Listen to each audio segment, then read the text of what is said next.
Yuck Mouth TV, yada da.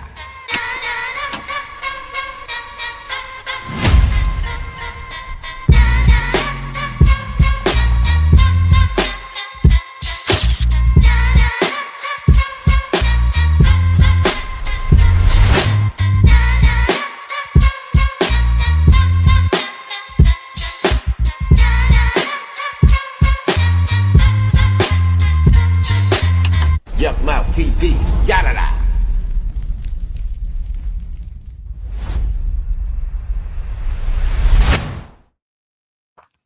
Let's get straight to it without no further ado. Ladies and gentlemen, we are on day 6 of the Tupac murder trial. We have to tap in. I've been missing us really going live from the courtroom, but today we doing it, baby.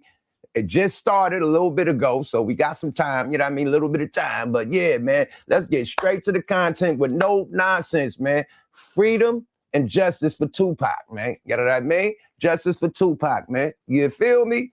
We about to get some answers and some justice. Let's get to this case, though, man. Without further ado, live from the trial. Let's go, y'all.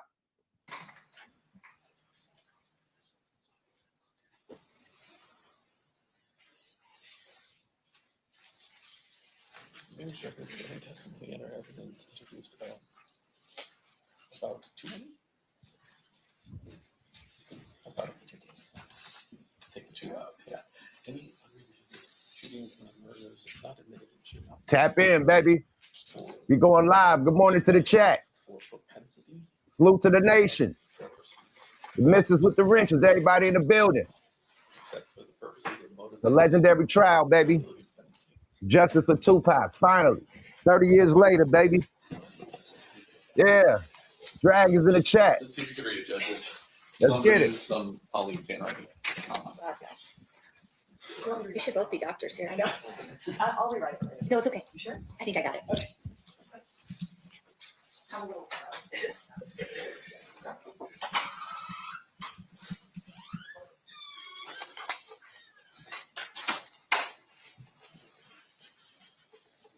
About any unrelated shootings and or murders is not admitted and should not be considered by you for propensity or any other purpose. It is admitted only for the purposes of motive, intent, or to establish the credibility of defendant's statements. Any objection? No. Perfect. Okay, I can read it. So as soon as we bring the jury in, I'll apologize for being a little bit late, my fault, and then I will read them the limiting instruction and we'll get going. Should we leave Mr. Dorsey on the side? Yeah, I think so. Okay. All right, so as soon as that jury's ready to go, we'll go.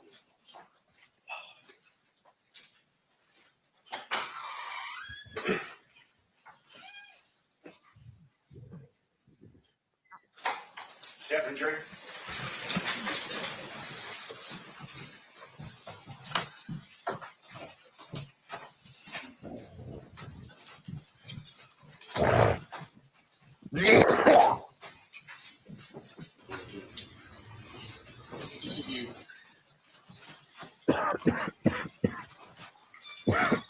Did the party stipulate the focus of the jury? Yes, sir.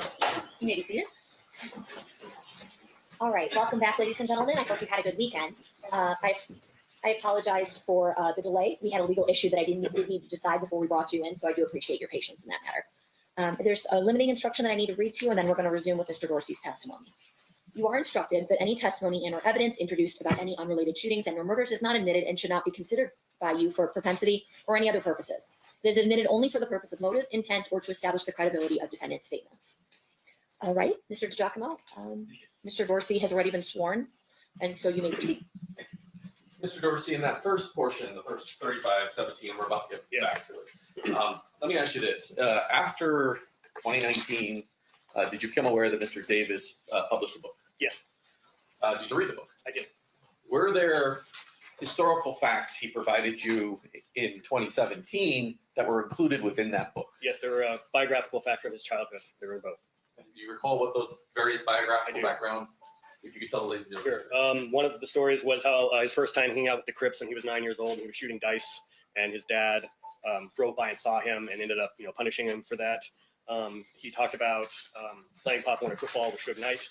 Not just that, but also he talked about going to Suge's house after they would win for parties in their backyard, like pool parties. He talked about a baseball coach at the Compton College who was dealing drugs. I think Keefe was like in middle schooler, and he started running as kind of a courier for that guy. It was his first introduction to the drug game. He talked about being in the Upward Bound program at UCLA, and there may have been one other detail in there, but all details that I've only ever heard in that interview and read in his book. So I conclude that the author could have only gotten those from him. All right, Judge, I'm going to have to do a little bit to fast forward this to 35:17, I think we were at. And we put on record, when you paused it. Did you write that down? It was 35:17 was where we paused Okay. it. And so I'm trying to get there. This program doesn't make it real easy to just jump that far. Sounds good. Nope, you went a little too far. You don't think? Man, my boy Dick was rolling up, he's going to the club tonight. Rolling up weed from there.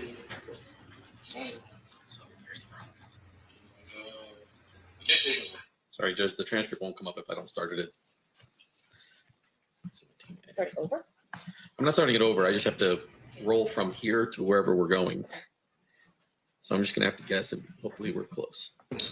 No, we had ran into him at the House of Blues. Sorry, one more time here. We may just have to listen to a little bit more than we.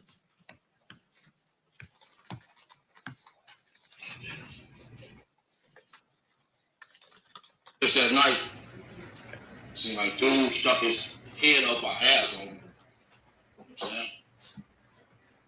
He's a special agent in charge. He's made fun of me. Since that night, that dude made my life miserable. I did a 5.5. When he came up here at least 10 times. I'm going to stop this.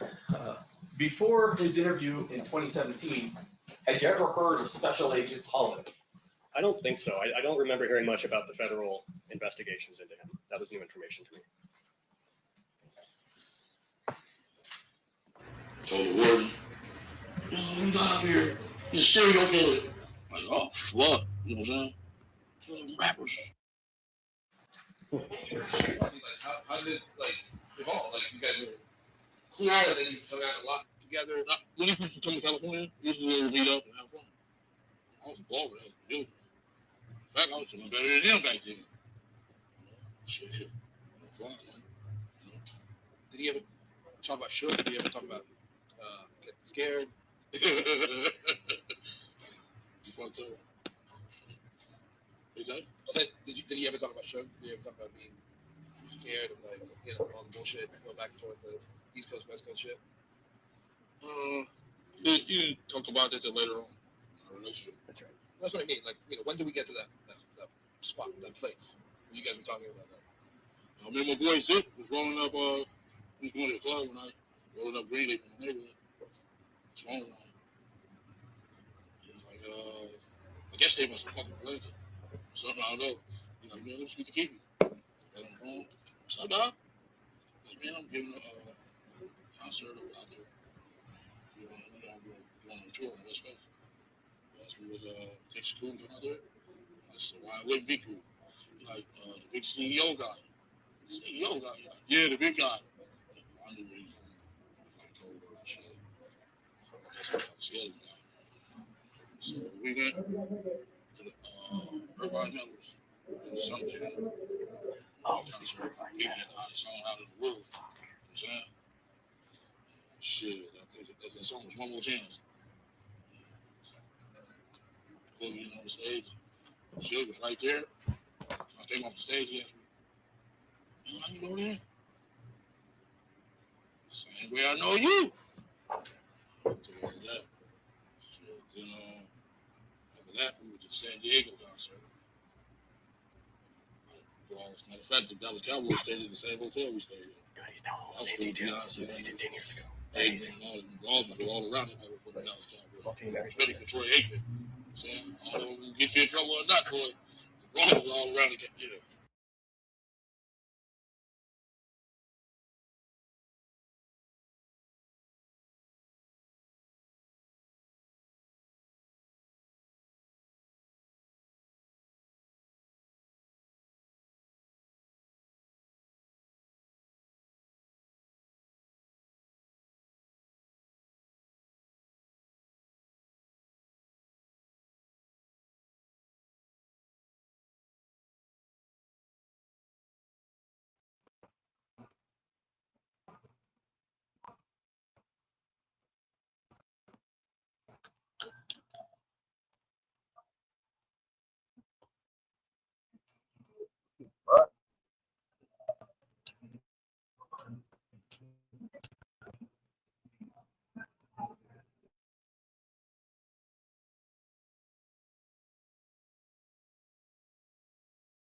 can't hear nothing.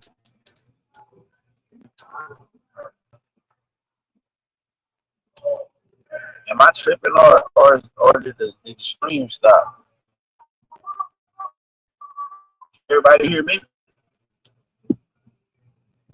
I get some thumbs My up in the bad, chat my if y'all bad. can I hear was muted. I was muted. I was muted. My bad. I was muted. Michael Starr me. is in the building, man. I'm the one messed What's up. up? I'm thinking I'm talking to y'all and shit. I'm muted. Michael Starr, welcome to the stage, man. I was saying, yeah. No, the stream didn't stop. I could still play the stream. I just was trying to talk. So I was trying to say that, yo, the tour that he talking about, that's the tour that we was on with Biggie Smalls and them. It was Biggie, it was Jodeci, it was Mary J. Blige, Faith, Junior Mafia, Little Kim, Naughty by Nature, Adina Howard, and us. You know what I mean? We was all on tour together and shit. So this the tour he talking about. And niggas was worried about Suge when we got to the West Coast. Absolutely. You know, and fucking 40. We had an issue with 42 that had to get squashed out here when we was on tour. So, yeah, he absolutely right about that. He just didn't mention our name in this one. This is the one he should have mentioned our name because he mentioned our name in the fucking the House of Blues show with Tupac and Snoop and them. Like we was there. We wasn't at that motherfucking show performing. We was there, but we wasn't performing. That was a Tupac Death Row show at the House of Blues. But we was on this motherfucking tour, so I think he getting the name mixed up. But Michael Scary. You growing up, my brother. What's up with my brother? See, I heard you on Clubhouse with Wack having a decent conversation. You growing up. Well, Wack had pulled up to the conversation. It was already going on though, but you know, I don't waste my time with that nigga no more, bro. That shit ain't, you know what I mean? It ain't worth my energy no more, you know? Right. You don't It's know. like chasing your fucking tail. Not that type of energy. But it's like it's at the end of the day. Yeah. At the end of the day, right? Motherfuckers don't care. Once they got that following, once they got that crew, that then they don't give a fuck what a nigga do or what you blame a nigga do. If they rockin' with them, they rockin' with them. Bad, wrong, you know what I mean? Don't give a fuck what you gotta say. He pull up in that chat, pull up in that clubhouse, they pulling up and rocking out with the nigga. No matter what rumors niggas got, no matter what niggas say about him. Just like Drake. His fans gonna show up and show out no matter what the fuck Kendrick said about him. If you got that following and that fan base, they gonna rock with you, period. That's just what time it is right now. We gonna have slander against the fat ass nigga, Fetademics. Them nerd niggas still pulling up fucking with him. You dig? So it is what it is. It's that type of era. It's the shit is winning and the real shit is losing. You know? My thing with bro ain't never been about none of that shit that everybody else be on. You know what I'm saying? The reason why I don't fuck with him because he swore on his daughter, he swore on his kids' souls that he was gonna stop me from getting released. I thought that was the most fair shit you can ever say to a nigga when you was a federal convict yourself. Though I don't respect it at all. Though, so but in light of that, you know what I'm saying? Ain't no stopping my show. That's what he realized. You know what I'm saying? That nigga tried to dox me and all kind of shit, and ain't nothing ever stuck because there ain't nothing negative on my name though. So you know what I mean? Like a lot of these other niggas, they talk a lot of shit about bro, but they be in his back channels and shit trying to do all kind of favors, get all kind of favors from him. I'm probably one of the few niggas that's never done none of that. You don't have nothing. I just leave it at that and just going about my business stuff. You know what I'm saying? Because I ain't, you know what I mean? I ain't got nothing to prove. I'm just out here. I used to get emotional on this shit. Like, this shit is real, man. This shit is all fucking content and entertainment. I don't even take shit real no more. You know what I mean? I used to be like, damn, like really flashing, like this nigga, that nigga. And hey, man, it is what it is, man. If the niggas from their politics ain't tripping, who the fuck am I to trip? If they real block or they real hood, right. ain't tripping, who the fuck am I to say something? Right? I'm just an outsider looking in. And that's how I shit. Like, if your real niggas ain't checking you, what the fuck can I say? You feel me? Straight up. So let's get back to the content. I'm gonna say, go ahead, bro. Yeah. Say this just real quick. You know, I grew up watching you go on niggas' heads, bro. You know what I'm saying? To the point to now I sit back and I watch how, you know, how professional you keep it, man. I took a lot of notes on that, bro. So I just want to say you play the influence on why I'm able to allow niggas like that to breathe around me and stay on what I'm on. You feel me? So I appreciate you for that, though, bro. And that's at the end of the day, man. You got to just stay solid as you as an individual. You can't, like, I had to learn that shit the hard way. I want everybody to be like me, or be like me and my niggas are from the cloth we from, and they not. I gotta realize that certain niggas that don't rock like how we rock, ain't was raised like us. Even if they was from the era, they wasn't raised like we was.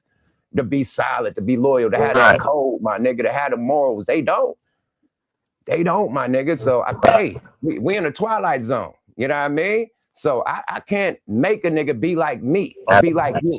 I gotta accept these niggas for what they are. Now, am I gonna rock with them, like be friends and no, nigga, that's it. Period. I see these sucker ass niggas. The sucker niggas is winning. Period. But that don't mean I'm a fuck with sucker niggas and be a sucker. Hell nah. I still keep it solid. But I noticed that the beef shit wasn't making no money. It was burning all my bridges, man. And salute to the game. But he going through that shit right now. His bridges being burnt. You know, can't go back to Dre. Can't go fuck with Kendrick. Can't go fuck with this one and that one. 50 because he done burnt his bridges. You know what I mean? Them burning bridges shit, man. You don't get no money, niggas. Stop. Like affiliations, if they fuck with you, they ain't fucking. If they fuck with him, they ain't fucking with you. If the promoter got him as a headliner, you're not getting booked. Like, nigga, it's all types of bullshit that shuts your money down when it comes to this industry shit. So I had to really learn how to operate beyond that, you know what I mean, and still be able to get some bread and shit, because you can get blackballed, nigga, to where they don't want to nigga play your music, they don't want to do no record deals with you. It's hellish shit that come with that beef shit, my nigga. So I learned the hard way, my nigga, and I had to lick my wounds and bounce back off that shit. You feel me? So, you know, what I'm saying is I learned from that, bro. I watched that. Everything you said, I sat back because I've been fucking with you for the greater part of at least 30 years, bro. So I'm just saying, no, I watched that.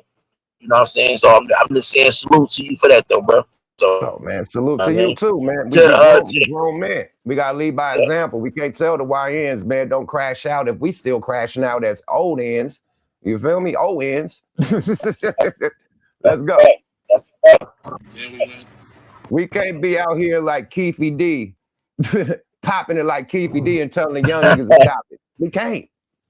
Let's go. Hey, I just want to say real quick, listen onto this right here, bro. Like you said, he was on tour with y'all, right?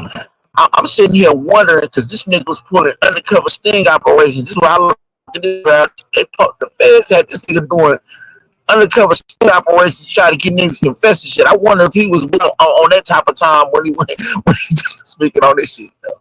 I have no clue, but I know that when we got to LA, they had their LA niggas. You know what I mean? I didn't know if they was B-side or C-side, but I knew they had their LA, goons when we pulled up backstage and shit. It was cool. It wasn't no problem. Niggas balling out. Niggas got money. Niggas popping bottles and shit. So yeah, the niggas with money, not the grimy niggas that's looking to steal your jewelry. He had the niggas with money backstage. So it wasn't no, right. Yeah, it didn't look like that to me. Like it was dangerous. You know what I mean? Okay. Yeah. Let's get back to it. Yes, sir.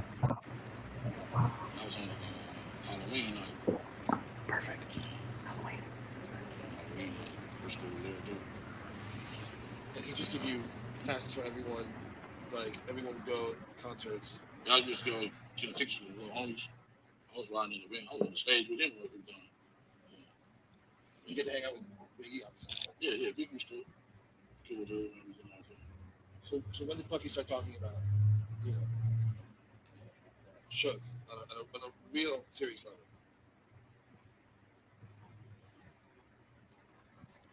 You was back there? We already established that. Yeah. Now, what'd you say? I said, when did he start talking about Suge, like on a real serious level? Puffy. Oh, being scared of Suge? Well, I'm doing something more than I'm really comfortable talking about that right now. When you see me in that suit, drop me. All right? Okay. I'll be able to talk that out. Okay. So let's take a break. You can go smoke. Can you be back here in 10 minutes? I want to get more before the 2 o'clock. Yeah. Yeah, you got to give me to my wife. If she did take me back, I might have not been here. What do you mean? You want to? I said I might have not been here. Oh, of course, yeah. But she's not down. She's not down there with you. She's in the hotel. Yes. Oh, okay. I thought you meant like. Well, I got to take care of her. Yeah, of course. After After lunch, we'll do a little more, and then you're done. Okay. All right. A little smoke. Yeah, cool.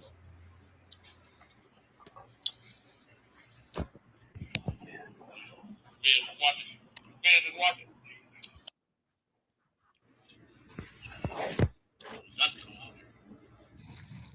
Mr. Dorsey, is that an example where maybe the tape was running before you now restart the recorder? Correct, yeah.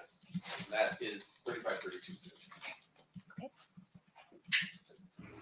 Shout out to my sis Shaniqua in the building. Shout out to the missus with the wrenches. Shout out to the gang, the nation, everybody that's tapping in on this lovely morning, man. We up and at it with it, man. Rise and grind is wake and bake time. Let's get to the content, man. The day 6 of the trial has started. Now, this man already testified last week, so they bringing him back to cross-examine, and yeah, it's going up. Got my man, the Ghost Regime in this thing, Mike Ascari in this thing, free the guy right now, not later. You hear me? We got y'all in the building. We appreciate y'all attending. You know what I mean? We going live from the trial. Let's go, y'all. Get rid of this problem. Can you tell me what he told you? Like his exact words? Do you remember? We're going to do that on the next one. I have a pretty soon one. All right? All right. Hold on. So, say it in your own words then, not his words. What did he ask you to do? So say it in your own words then, not his words. What did he want? I guess he want to get rid of them dudes, his problems. Want to get rid of his problems. Yeah. And who were his problems? CEO. The big guy. Yeah. So when did, because you said hit him up was a big deal for him, right? Like that was too. Man, that was totally disrespect. You don't think so? Yeah, I told you. Yeah. Yeah. I think he even said something about us. To me, he didn't say our name, but he said whoever down with him, fuck them too. I'm like, And so you guys were cool with that, with helping him. No, we had ran into him at the House of Blues. This is Pop. Ran into him at the House of Blues. Him and the guy Big Sight, the Outlaws. And he had just made that record. Homies and Rose fan. So one of the homies went up there and put him in a little thing right here. Saying, you know what the fuck that mean? Homies and Rose fan. He's like, no, I'm just rapping. And Sight's like, yeah, he's just rapping, man. You don't know nothing about that stamp of blood, motherfucker. Stop, brother. So he was kind of scared that night. You know what I'm saying? We go out in the parking lot and whoop about 5 motherfuckers' asses. You know what I'm saying? And got into it with some dudes out there in the parking lot. And he's in that shit. He's like, yo, them dudes ain't no joke. Sorry about that, guys. So how much did Puffy offer you? I'm glad he said that. Y'all remember I said it was a melee at the bottom of the House of Blues where the because it's upstairs and downstairs. You could go through the top through the VIP, and the bottom where the park lot is, where the valet is at. That's where the melee was at. So they was the ones that did the melee. Because when the melee happened, I dipped. I went up to the top to the VIP, and I got in with Jodeci, through the VIP on Sunset. But if you know the House of Blues is a parking lot that you really go through the main entrance. That's the VIP and everything. So it was a melee. So he talking about that melee that happened. So bingo. He telling you exactly what happened, and I told you exactly what happened at the House of Blues that night. Literally. Let's go, y'all. How much did Puff offer you? Wayne's gonna give the green light, right? I don't have a good answer for you when I have one that suit on. I'm gonna take it through for you.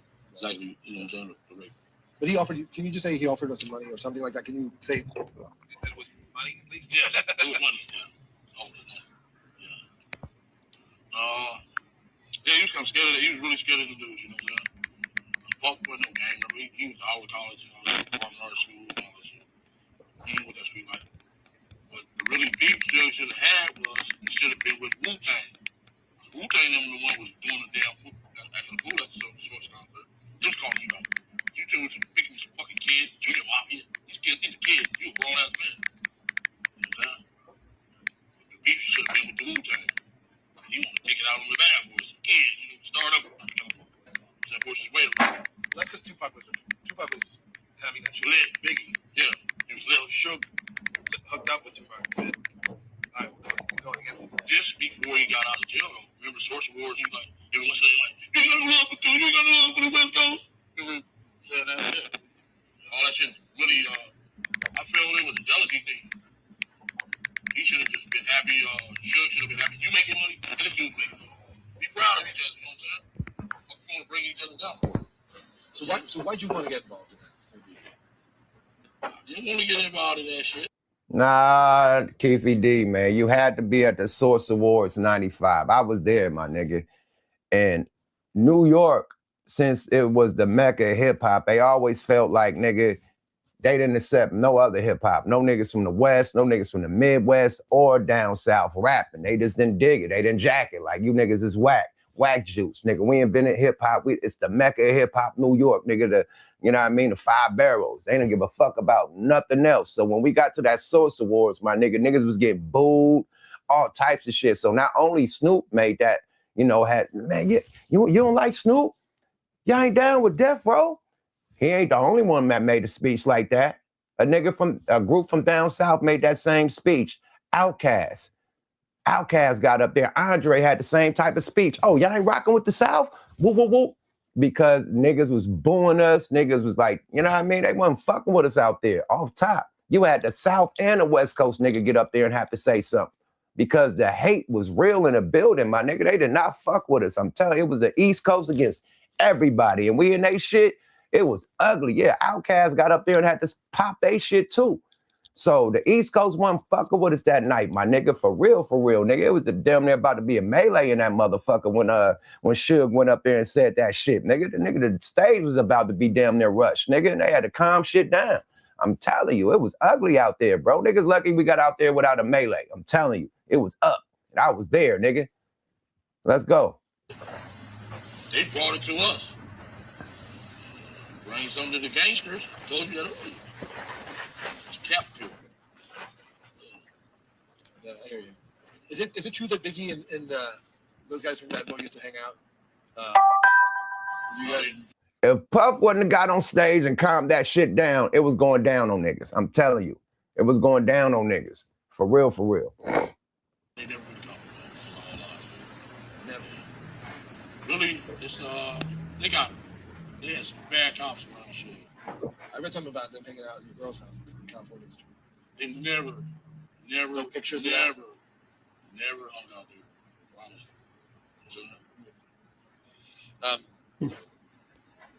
So let's cut to talk about Orlando. We have 10 minutes before we cut out for lunch. So I wanted to know like who your nephew is. Like, you know, not a lot of stuff to know about.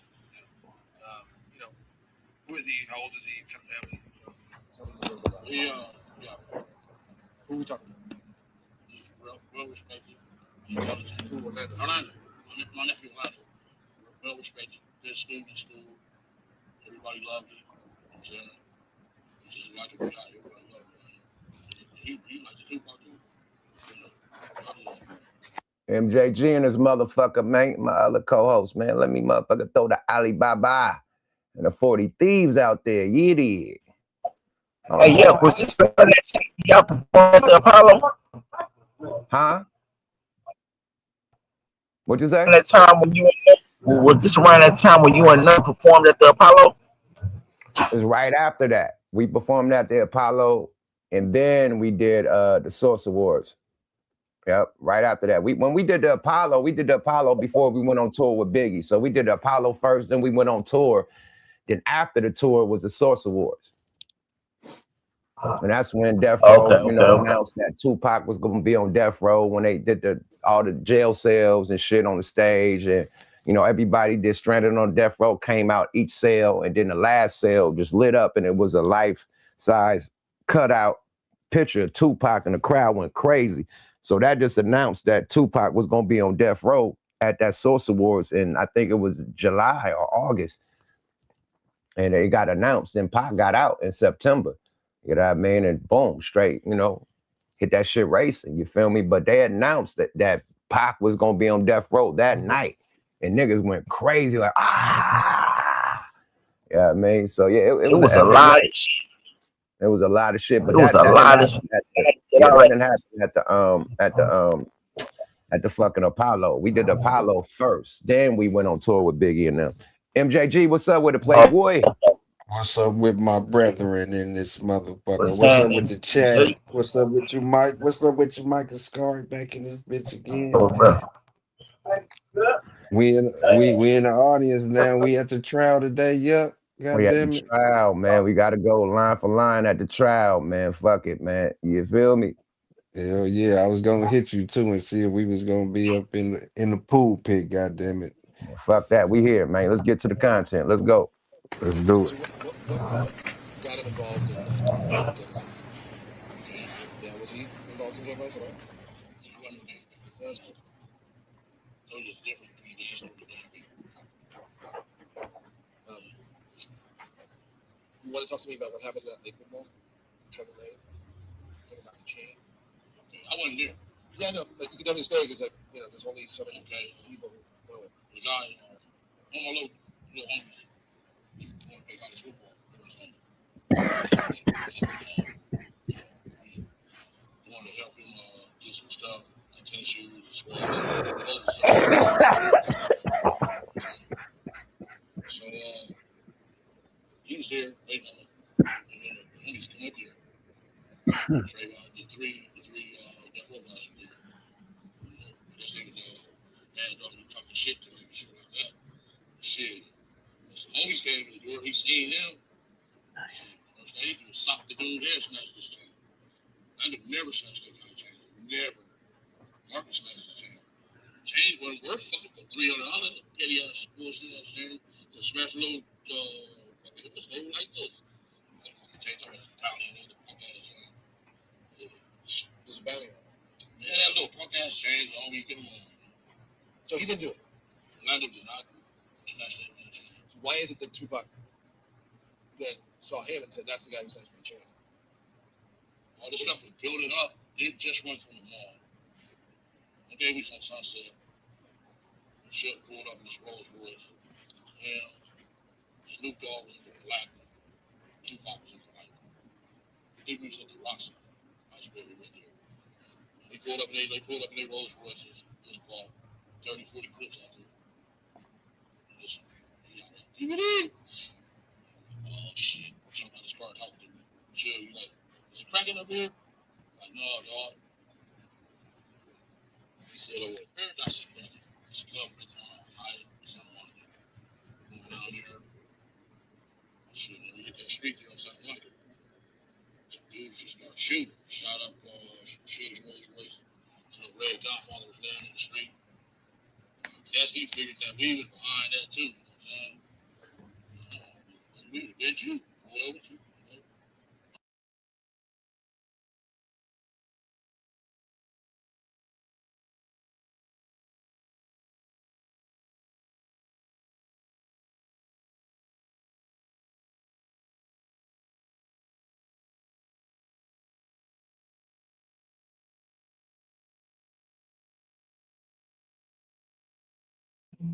If you talking, you muted again, bro. It just went quiet again, man.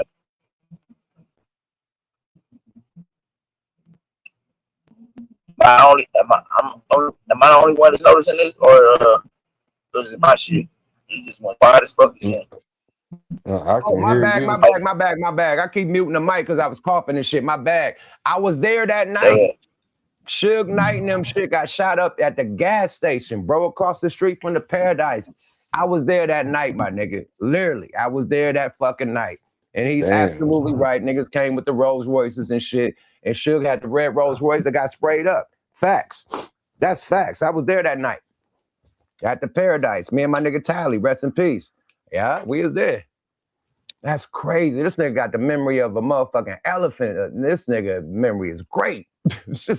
They're good. I forgot that night that Suge shit got shot up at the Paradise. Yeah, that's crazy, man. Let's get back to that. I just wanted to confirm that because I forgot that Suge shit got shot up that night. That's so crazy. he painting a picture that from what's leading up to Pac getting, you know what I mean, unalived and shit. Yeah, because everybody thinking it was them that did all that shit. Right. Well, it's confirmed that they had the scuffle at the mall. That's definitely was them. But far as that night that their car got shot up, you can't prove that was them. You know. So thank you. Let's get it going. Let's rewind that a little bit. My bad, y'all. This is crazy, man. He bringing up all the old shit. I was out here too, outside, crazy. That's why it's good to have a nigga like me, you know, reviewing this shit, because half the shit he talking about, I was there, literally. Let's go, y'all. God while I was laying in the street. I guess he figured that we was behind that too, you know what I'm saying? We was big, dog. Listen, he got that DVD. Oh shit. Somebody started talking to me. Chill, you like, is it cracking up here? Like, no, dog. He said, oh, well, Paradise is better. It's club, it's on high, it's on one. Going down here. Shit, when we hit that street here on South Market, some dudes just started shooting. Shot up, shot his Rolls Royce. So the red dot while it was laying in the street. I guess he figured that we was behind that too, you know what I'm saying? We was with you, well with you, you know. It's all kind of little different angles on that shit. We just went from that. So talk to me about, because I'm really interested in knowing about that a little more. Like, how does the gang stuff feature into the story? Like, how was it built? I guess what the question is. Like, the mall thing, what you just told me about Suge. What else? What else was like? So, Shanique, well, I was not in Vegas. I tell you that. I was not in Vegas, so they can't subpoena me about shit. I wasn't in Vegas, nigga. I'm not on death row.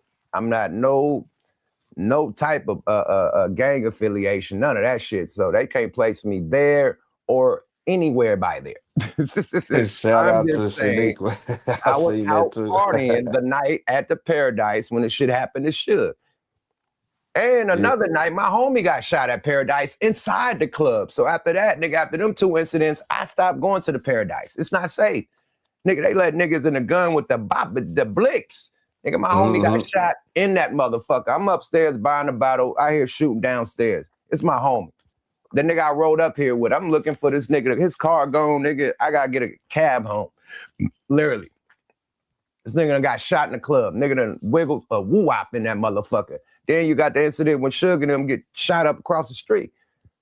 Fuck the Paradise, nigga. They trying to send a nigga to Paradise. For real. Hey, I was hearing about that motherfucker all the way out here. My homie, rest in peace to him too. He was telling me about this shit way back then, like all the clubs that was popping back in. Yep. And he said that motherfucker was a Wild West. Yeah, that bitch was because it was the popping club, but then it was ran by the politics. You know, if the politicians is the bodyguards and shit, you know the other politicians are gonna be able to You feel me? Right. It's Come that on easy. in here. It's Come that on in easy, here. bro. Welcome. Yep. Come on in. Let's get to it. Building up. We seen them brawls at Luna Park, little club on Santa Monica and Barbecue. And them brawls just talking shit. And we just kind of push them around. We didn't beat their ass, man. Let them know. And get it fucked up. And this town always been our town. The Crips. You know they out, man. You know what I'm saying? But I just left the state prison. And I was a MAC rep up there. There's 51 Crips, 4 Bloods. You know what I'm saying? So they know they outnumbered and they can't win. Crips are more dominant than they are. And they know that. What made it kind of tense? Because, you know, before death row, there's always tension, right? Between Crips and Bloods? Yeah. Yeah, our neighborhood's always been into it. Because we on the same side of town. You know what I'm saying? Like the Ludus Park, Mob, and Ham. They go against the boys on the line. You know what I'm saying? But we always been dominant over there, you know what I'm saying? It's like, that's why I don't understand Chris Brown, Justin Bieber, and what's the other dude name? That's the tall, skinny guy that came in Compton the other week. What's the tall dude name? Came to Fruit Town. Lamar? No, what's his name? He on that Love and Hollywood show.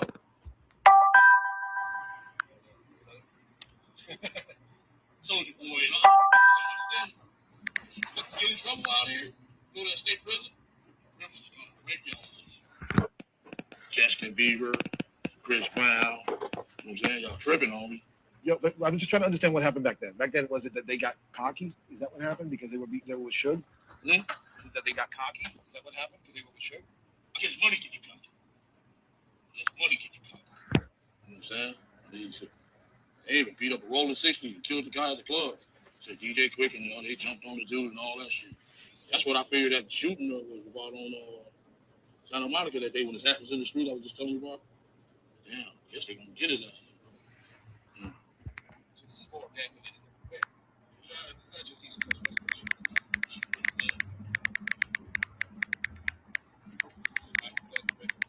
I can't tell you what it behind it all.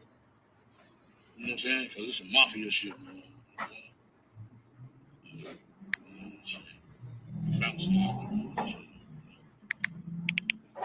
Yeah.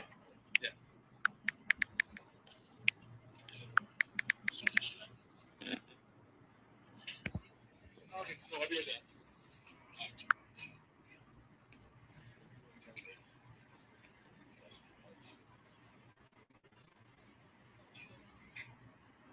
Yeah, she is.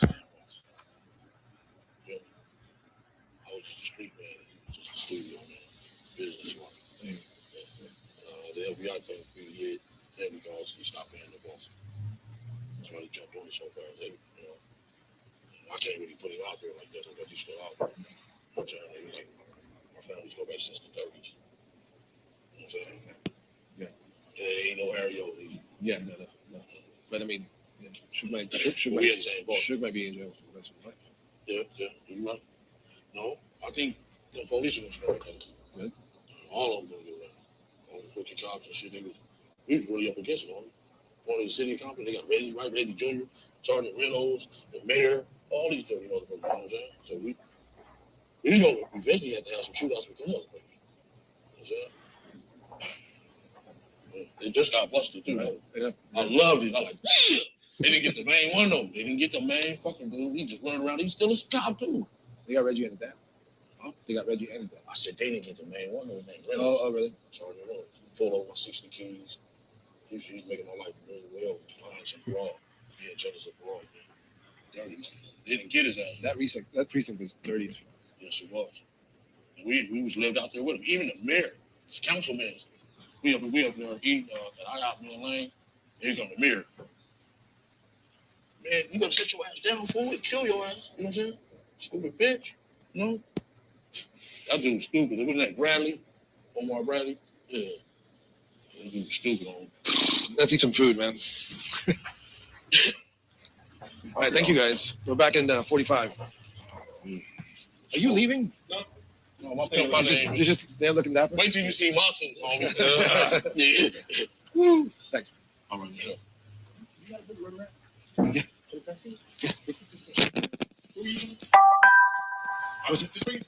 Oh, yeah, okay. Where are we eating? Oh, it's in there. Okay. You talking about Trey K's book? Okay. Yeah. No, there's nothing about no people. That's mine.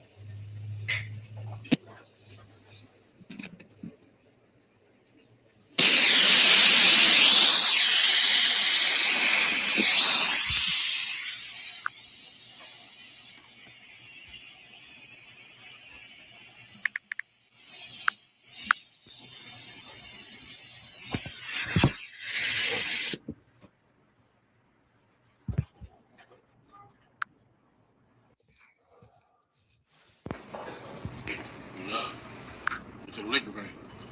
Brothers Gang, Chris Styles, and Once again, Mr. Dorsey, and that's around 52 minutes. There's a break where you missed some of the transcript. What the transcript shows. Yes. very own. Go back and drink and shit. Make a party. That's a party shit. And then what happened? What's that? Then what happened? Then I'm gonna tell you that when I get on my suit. Oh, come on. You can tell me a little bit. Just, What's that? you know, tell me a little bit of, you know, I mean, this is why we're here. We want to hear the true story of what happened. Wayne, we need your permission. Yeah. What?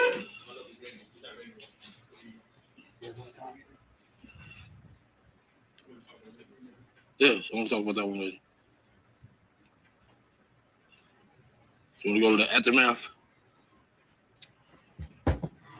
Yeah, can you talk about, before the aftermath, can you talk about that, like, generally, just to give me something to work with?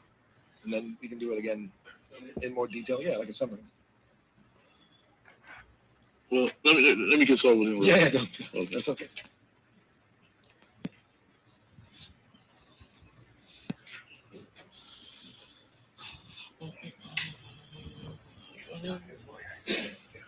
Ring, the guy over there. I thought we weren't gonna say that, dude. Yeah. What? Turn it on, yeah. No. That's okay. All right. You need to tell him that. So we got to, that's some shit we got to discuss. Hello. Hello?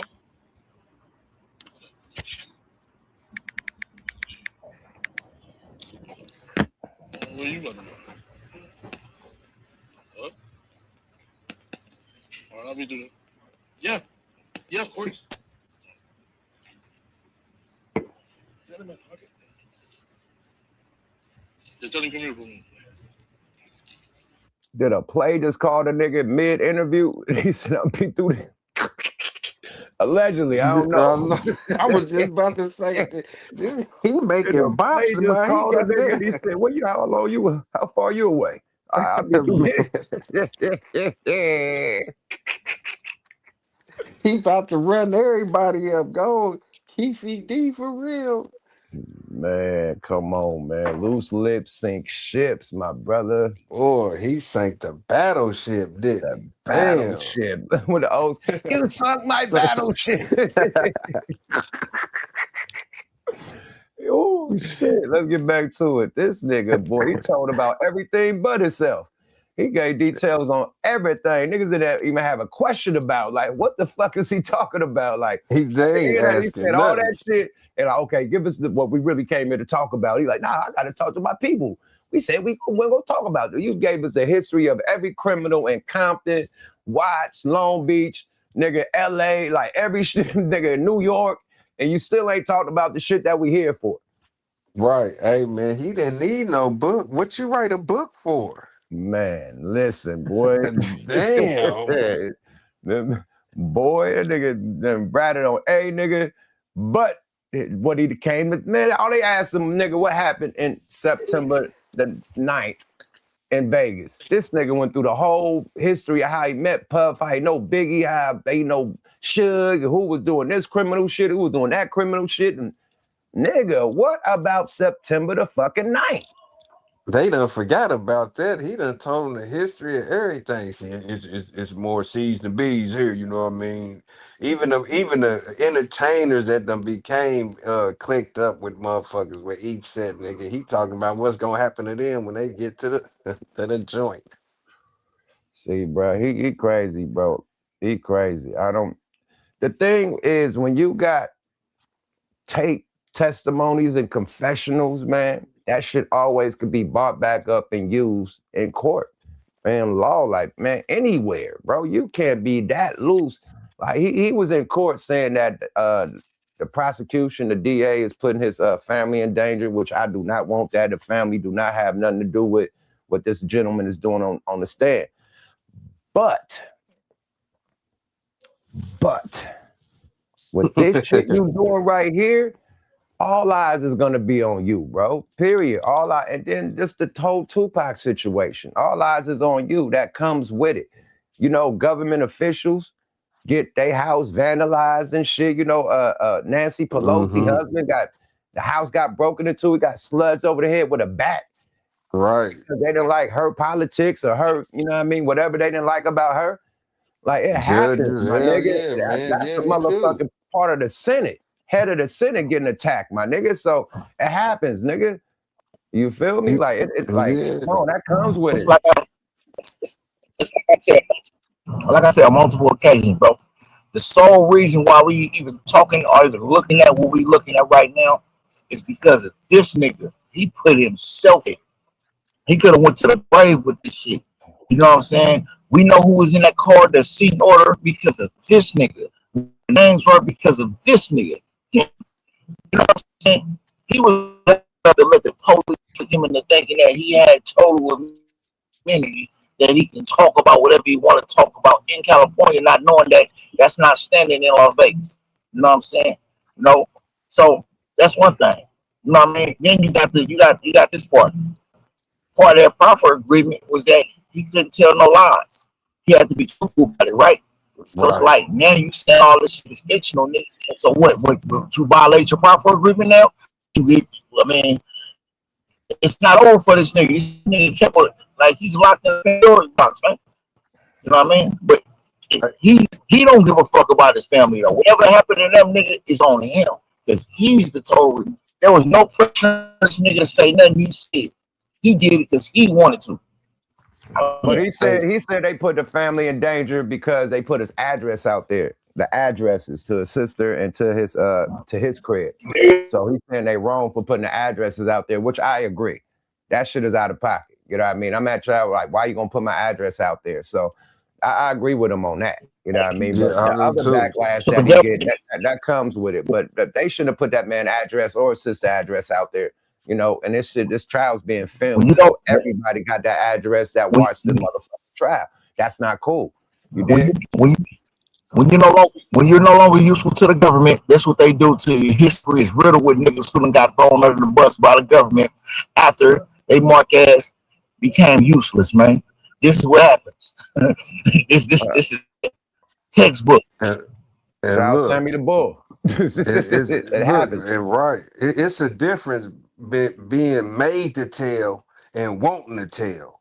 So him really tripping. I feel you about the address being put out, but yeah, he should have thought about that when he even when he wrote the book and it was penned by him or whatever. And all the homies of the niggas out there knew that he wrote the book. He should have known some backlash was gonna come. They don't need no address. You feel me? So yeah, him wanting to tell is a difference. Well, I ain't gonna say tell, but wanting to talk is a difference from being made to talk. And just by him trying to, you know what I mean, put the shit in perspective for whoever, man, that's why they ain't sitting back saying nothing. They asking questions like not for information, but just being intrigued. You know what I mean? Like, well, okay. You know what I'm saying? Well, they was here. He going on. They want to know about a specific night. He went backwards. He went back to the future, nigga. He went back to the Marty McFly, the whole shit. he And he was supposed to talk McFlyed him, about one didn't night. he? One night, man, and he gave him a history lesson. The whole fucking History Channel lesson about Compton, every drug dealer that ever came through that motherfucker. Man, come on, man. Like, let's stop, man. But, I do think it's wrong for the address to be out there. I still feel that way. I wouldn't be cool with that shit neither. But it is what it is.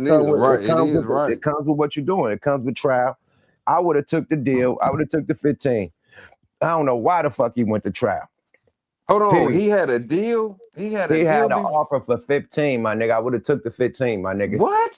I would have walked that 15 down. Now he facing life, my nigga. I would have walked that 15 down, my nigga. We're good. We're good. Woo, that could have got about 10 or 13, about 13, soft 13 and a half. Nigga could have got out. Soft 12 and a half could have got out with good behavior and shit. Like, that's all kind of shit, certificates or something. I would have walked that 15 down, nigga. You facing life. He didn't take the offer. My grandmother said you can be a fool, but don't be no damn fool. Scar, Mike, would you would have took that 15 or you would have went to trial? I would have jumped at 15, nigga. I wouldn't be in this situation because I ain't telling the police shit. You know what I'm saying? I'm just saying, if you got offered that in this situation, say your situation. If you got offered 15 in your situation, instead of doing the time you're doing, you would have jumped on it. I would have jumped on that shit, but every deal they offered me had 2 life on it. We tried to deal out. They didn't want to offer me nothing. They had 25 kickstand on it. That's not a deal. That's not a deal. Yeah, hell no. 25 with an elbow on it. That ain't a deal. Oh, hell, no, sir. This dude, you mean to tell me they said, look, you can take this 15. You probably be out in 12 and a half, 13 or something, you know what I mean? To do this, do that, whatever, you know.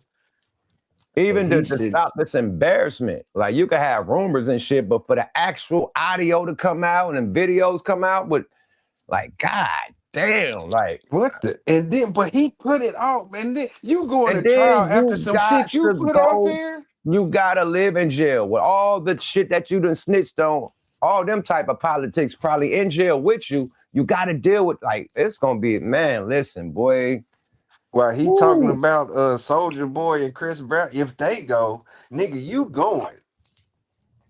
Now where he gonna be is different. You know, hey man, like he said, they the biggest set in the whole what you call it. So they hand reach everywhere.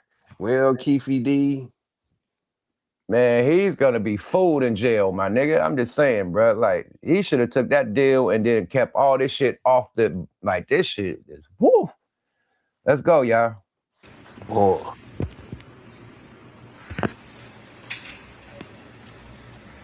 You have to go. Listen. We got to consult with the U.S. attorney. You don't want to get you locked up. You don't want to get locked up. Do you? No. Okay. All right. We got to consult with that. So by the next time, I didn't. He asked me to come down here last week, but I never did get a chance to talk to him. That's why I wasn't ready for it. So unfortunately, it's hard. So I want to know what I can say and what I can't say. So I got to discuss that because they do this with me fucking jail. Give me the death penalty. They can give me the death penalty only. It just wasn't him. He was just fucking. He was just like a fucking. He was like my dessert. You hear me? Yeah. It's way more than him. This is an area where he wants to be having words straight. So let's do this on the next one. Okay. Once I consult with him and he tell me yeah. You don't want to get me locked up. No, they're gonna address it. It's just yeah, I just got to go to somewhere. I didn't want to tell y'all that just morning and stuff like that. The dude said, come talk to him before I do this. If he didn't do it, why is he afraid of getting the death? Because if I make him look like an asshole, they're gonna lock me up. Yeah, okay. Yeah. That's why I wanted to consult with him first. Y'all pushed me to do this. So where you want to pick it up? The story. Where do you want to go right now? Because he said you want to do the aftermath. Yeah. Okay. Look. He's got to eat. The man's got to eat. Really? Did you? We got food, right? Yeah.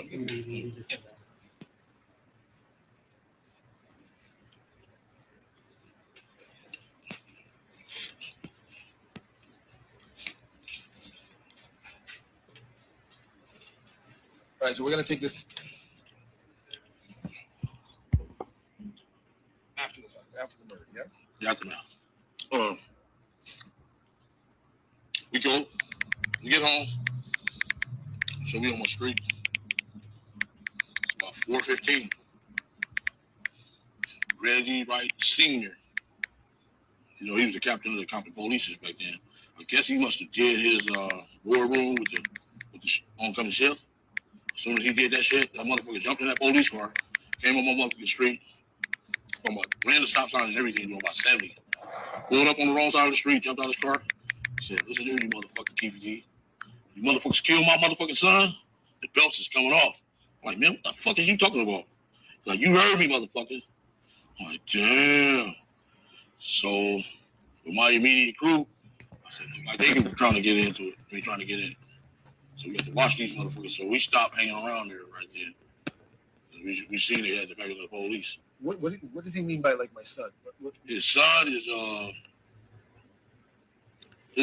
fucking children, man. He's children, man.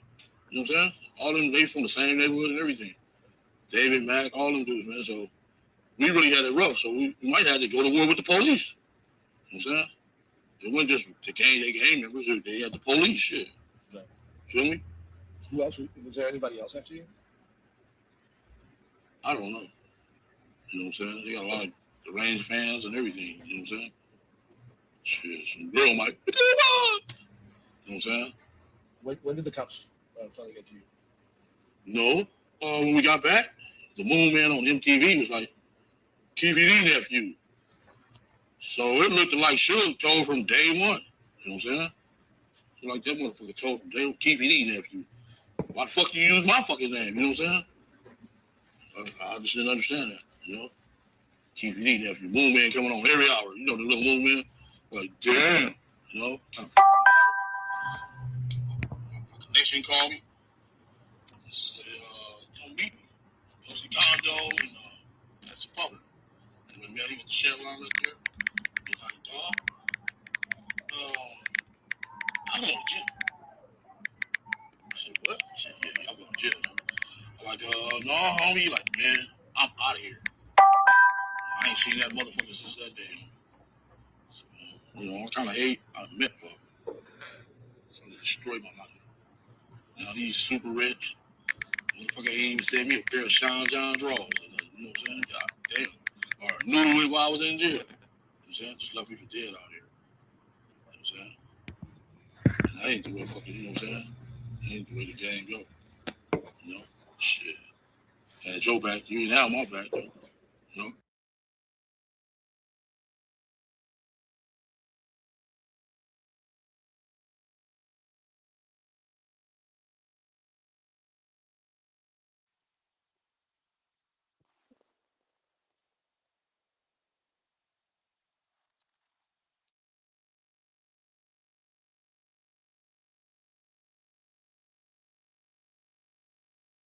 Oh, my bag. I had the mic off. Okay, man. Salute to Lunatic 66. He said this is a hearsay case, a cold case. Yes, he said he did it, but the prosecution has to prove it with evidence. Keefy D will beat this case. Watch. I'm afraid not, young lad, because Vegas has different rules. You don't have to prove it with no evidence. Just a nigga admit. What's the shit called? Some circumstances. What is it called? What's the shit called? To where you don't need no evidence as long as enough people admit it and you got enough witnesses. What is it called in Vegas? My brother Michael Scary. I think it's circumstantial evidence. Circumstantial evidence. Bingo. But Circumstantial evidence. That's what they use it against him. he look, it was hearsay. You was right until he volunteered. Nobody knew about a Keefy D. Right. Nobody. Everybody heard of the Orlando dude and the Crips that might have had something to do with it. That was all the myth of unless you know what I mean. Unless you got motherfuckers that was deep in roots in Cali that really knew what was up. Now you know what I'm saying. That's neither here nor there. But nobody knew about this shit until this dude said something. Then he came out with a book. You remember how long it took for him to get locked up for this, my nigga? You know what I mean? When he finally got locked up for it, it's just like he said. Dude got little on him. I ain't heard from him since. But He ain't give me a Sean John outfit or nothing. wouldn't give you shit. I ain't even talking to you no more. He told you to come on Sapabla, nigga, and El Segundo, so he could hey, y'all going to jail. I'm out of here. I ain't seen him since. Nigga, Duh. I'm talking road runner smoke, nigga. Beep beep. Duh. Duh. Fuck? Duh. They got little from that nigga, boy. Allegedly. Let's go. When did you talk to police? What's that? You gave them a statement at some point, right? I gave him a statement? Yeah. No. No? No. Well, I mean, the proffer deal is a statement, though. Yeah. Dun, dun, dun, dun. What's up, man? You just ain't gonna say nothing back there? Keefy has to do voiceovers, man. This nigga be sound effects and shit, and his little voices he be making. Hey man, it's somebody said in the chat it's like he role playing, and I was it is. It's like, man, Nigga be woo woo, and the nigga should came and said woo ah. Like the nigga he's stupid, making but nigga Tarzan noises, nigga. You hear me? This nigga sound like Morris Day, didn't he? yeah, he makes some more day ass sounds and get right back into his confessional. I'm talking this nigga jungle loving on the goddamn Right. confessional. Let's get back to it. He funny as shit. Let's go. Yeah, this is a big part of the same thing. It's like, You think you said you you're saying at some point you did talk to police. Is that not true? I think that's what he What's said. that? Remember what I told you outside? Because that's why I didn't want to do this today. Right. Well, I mean, You know, some shit to give me motherfucking, you know. Yeah. all right, I hear you. Like, yeah. Dude, asked me to meet him last week, but I wasn't able, man. My wife was sick, homie. I could have had all your answers, you know what I'm saying? Shit. I didn't want to tell you all that, all my business like that. You know, force my hand. I think Darren. All right. Yeah. Let me just see what I can talk to you about that. 'Cause a lot of the stuff I have here is about that night. You know? Okay. Yeah. You're gonna have all the answers though. I swear. So you're not talking about it? Is that what we're saying? I think. Can you talk about Zip and talking to Puff afterwards? Zip and Puff? Yeah, I mean, at some point you needed to talk to them about shit. Is that the same shit? Yeah. Was it?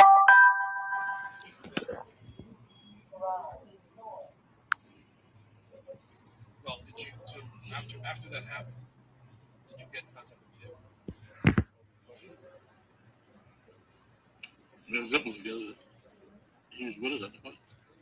And afterwards you didn't see him. He didn't come back to LA with you, did he? Yeah. Oh, We went up the wing stop, the wings, LA Wings right there on the 3rd and the bread. Right there on the side with pink, you know, pink zips. They got the LA Wings stop right there. He was Zip. It was Beverly though, or what Melody. are you talking about? All kind of shit. Yeah, so that we don't waste our time, can we do something where you can talk to me and then you get approval? You get approval whether you use it or not? Because otherwise, We only can answer 3 questions on it. I'm gonna go into full detail with you and everything on it. no, you don't have to do. Once I get the green light where I'm covered, you know what I'm saying? Because I can't make them look like a goddamn asshole downtown.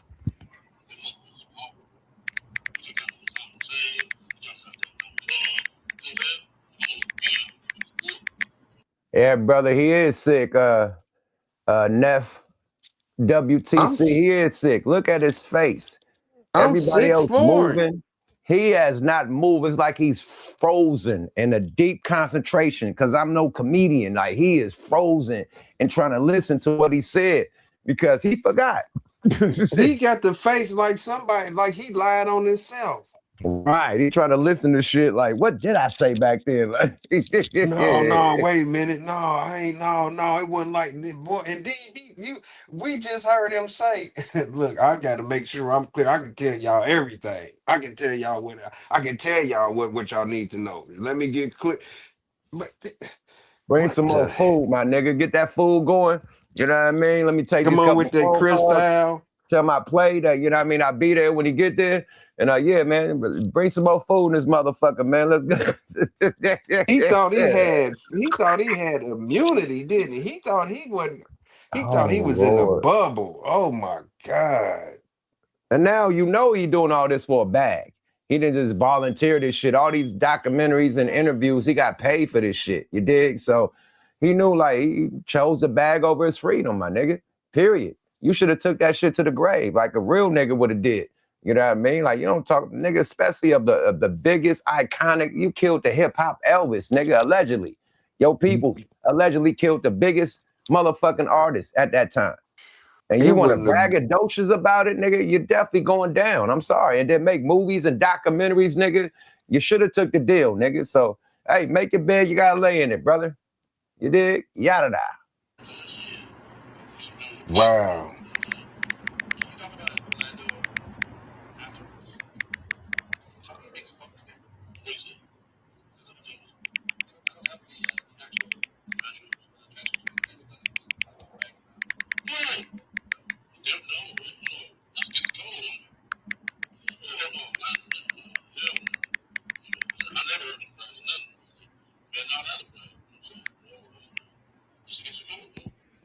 So how did you guys lay low afterwards? What you guys do? You want to know the truth? We didn't lay low. We was after they asked, Mr. Man laid low. He the one who flew out to the Caribbean and shit. But we some mafia shit, man. Yeah, we didn't lay low. We had to stay sharp, man, because we had to watch out for the police, we had to watch out for them. You know what I'm saying? Yeah, we lay low. So I think this you can answer. Why didn't they bring up any charges against Orlando? They can't prove it. Give it to me in a few seconds. Why they didn't bring him to charge him? Because I know they can't prove it. They don't.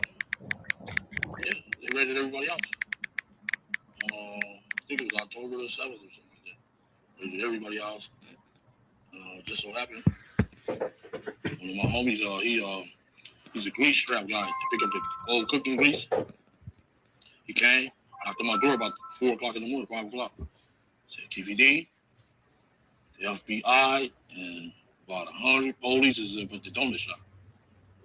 I told him, wait 1 minute. I grabbed my shoes. I put on my pants, grabbed my shoes and shirt and stuff. Left my car and everything. I jumped in the truck with him. Told him to drop me off at the Metro Red. I missed the raid by 5 minutes. Huh. Otherwise, it would have got me. Did you say somebody tipped him off? Mm-hmm. So let's go back to Orlando because he passed away, unfortunately. So Yeah. maybe you can talk about what he did that day without mentioning you. Is that something you feel comfortable doing? Oh. Because you can't implicate him. He's dead. There's nothing that can happen. What's that? Can you talk about what Orlando did that night I just The texted night in Vegas? Yeah. Without mentioning you at all. Just talk He about went to the him. hospital. He went to the hospital to get his shoulder fixed and stuff like that. No, I'm talking about before that. We got to get so. There's 3 questions that's stuck on. I got to go to the soul with this man because I'm just saying he's not. There's nothing. Wayne's a lawyer. Wayne, can you confirm that? Can he talk Can't about Orlando confirm without mentioning his name? Without mentioning Keithy's name? That's what I asked Mark. I said, see if he'll talk. What does he know about what Orlando did that night without including himself in that? Do you know what I mean? Mm-hmm. Okay. Because Orlando's So, dead. Been dead almost 20 years. Mm-hmm. did Orlando go after Tupac that night after you fight? Huh? I gotta do my job. No, he didn't go after Tupac. He did not. Mm-mm. Man, wait till I get on the suit, man. Keep on. Let's go somewhere else. You want to talk about Paul? Something like that? What's that? I did. He didn't want to answer, but I'll ask you. Okay. Did you try to get money from Puffy after the fact for the deal that you had arranged with him? No, because it was hot. You know what I'm saying? You just can't jump out there like that. You got to be smart in this game. You know what I'm saying? Otherwise, they'd take your ass down. They would have been to our ass down. You know what I'm saying? And, So what was your plan? I seen him, well, maybe like 6 months later at the House of Blues right there. And he invited us to the Pretty Pictures Museum the night before. And we went up there. He was up there partying. I seen him at the Pretty Pictures Museum. He like TVD. The FBI is all over us. You know what I'm saying, if you want to catch our heat, you know what I'm saying? Shit, they up in this party right now. Like, really? Like, yeah. So that's why I didn't understand how the fuck Biggie can get killed. You know what I'm saying? If the FBI all around here, you know what I'm saying? So they up in the party and everything. Ever since we got off the plane. Fuck. God, just thought of something I never thought of. So we'll talk about Biggie in a second, but did you ask him for? That's why there's no way Keefe and the Southside Crips kill Biggie. Was that? Did you ask him for the Fucking money that Puffle he and owed the you? FBI are all over. No, Yeah. So Keefe would Shit, have we been got like, the fuck, FBI the around FBI are outside here. right now. Murder's off. We can't kill him. Yeah, I never put that together before. And what's is it true that there's a rumor going around that Zip got half the money?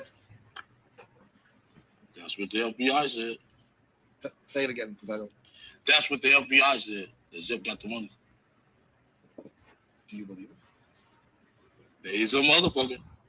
See Donald Trump. Trump Jr. right now in trouble. About fucking emails and shit. Yeah, motherfucker. You know he a motherfucker. Did you talk to Zip about the money? No, yeah, man. As soon as I left, I told you that man, Ted Holiday had his head up my ass, homie. I still got an invoice from him. You know what I'm saying? Shit, that dude's a motherfucker. He head of the major crime unit. Shit, that dude's a motherfucker, dude. You know? So, but here's the thing. You're not upset about not getting paid? Hmm? Were you not upset about not getting paid? It's a time to get paid. I was trying to pick the perfect spot, dude. You know what I'm saying? I'm trying to just pick the perfect spot. All right, let me just backtrack here for a second. What does he mean by that? Yeah, you can switch on. Yeah, He's he's gonna got stay to talk in this office building. He wants like this. He wants to be in like a warehouse He or wants to be something. like, yeah. He wants to save him. Like his I don't know if they come up with the stuff or what, but yeah, he doesn't want to be here.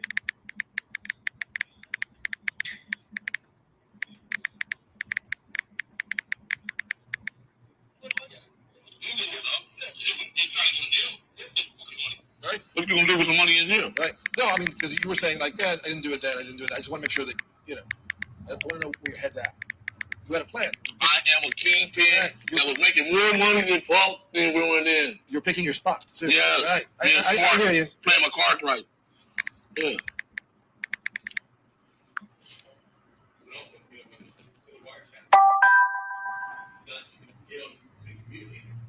Not at all. We was up under a microscope. You know what I'm saying? They got crooked ass Compton police feeding these dudes downtown all the information. You don't understand, homie. Y'all need to be on our fucking side, homie. You know what I'm saying? Everybody on Tupac's side and all these other dudes' side, they should be on our fucking side. We the one who was catching it. Had crooked Compton police, crooked Rampart. You know what I'm saying? Right. They telling the people downtown the LPI shit. You know what I'm saying? Yeah. Yeah. No, I hear you. Yeah, I mean, we was up against it, homie. It's the shit that's coming out right now. You know, maybe we can talk about that sensitive stuff, like, you know, on the streets. You know, we might bring camera.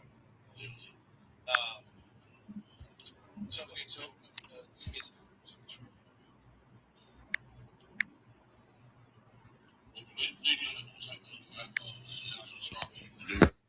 yeah. Over everything. Yeah, that's okay. They gonna give you the green light. Right. Say yes or no. Is it true that you went to the that Hollywood Walk of Fame ceremony for Puffy? Huh? Where you heard that from? Him. He said it.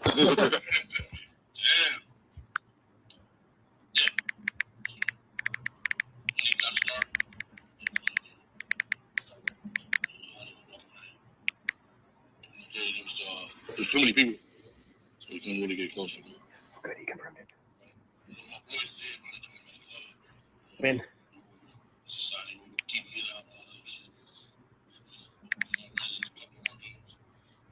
You know, and he like, man, post every quarter post, they be like $20,000 worth of clothes. Like, ain't that a bitch? So a couple of times I called Daddy's house. He never returned my fucking calls or none of that shit. You know what I'm saying? So I guess he was just trying to wash his hands with us, whatever. Like, fuck it. That's wrong. That ain't the way it go, you know what I'm saying? Had your fucking back, supposed to have our fucking back. You know what I'm saying? He don't know what we was up against out here. You know, I hate to take that fucking phone call from his ass. You know what I'm saying? Otherwise, we wouldn't have to put some cops on our ass. We wouldn't, you know what I'm saying? Because me and Suge was friends, motherfucker. We've been knowing each other since we was 9, 10 years old. I'm tripping on him. Yeah. I'm kind of mad at the dude, dog. You know what I'm talking about? Public, I'm kind of mad at him. And there was never any, after you stopped trying after a while, there was never any contact. Yeah, no contact. Yeah. Why? Let's go to Biggie. So he invited you to the Peterson Museum, to that vibe party. Yeah. Yeah. You said there were too many people there. The feds were there. Yeah, he said that. Right. So that wasn't the place or the time, right? Hell no. The FBI, they see us together. You know, to put shit together. But why did you go in the first place?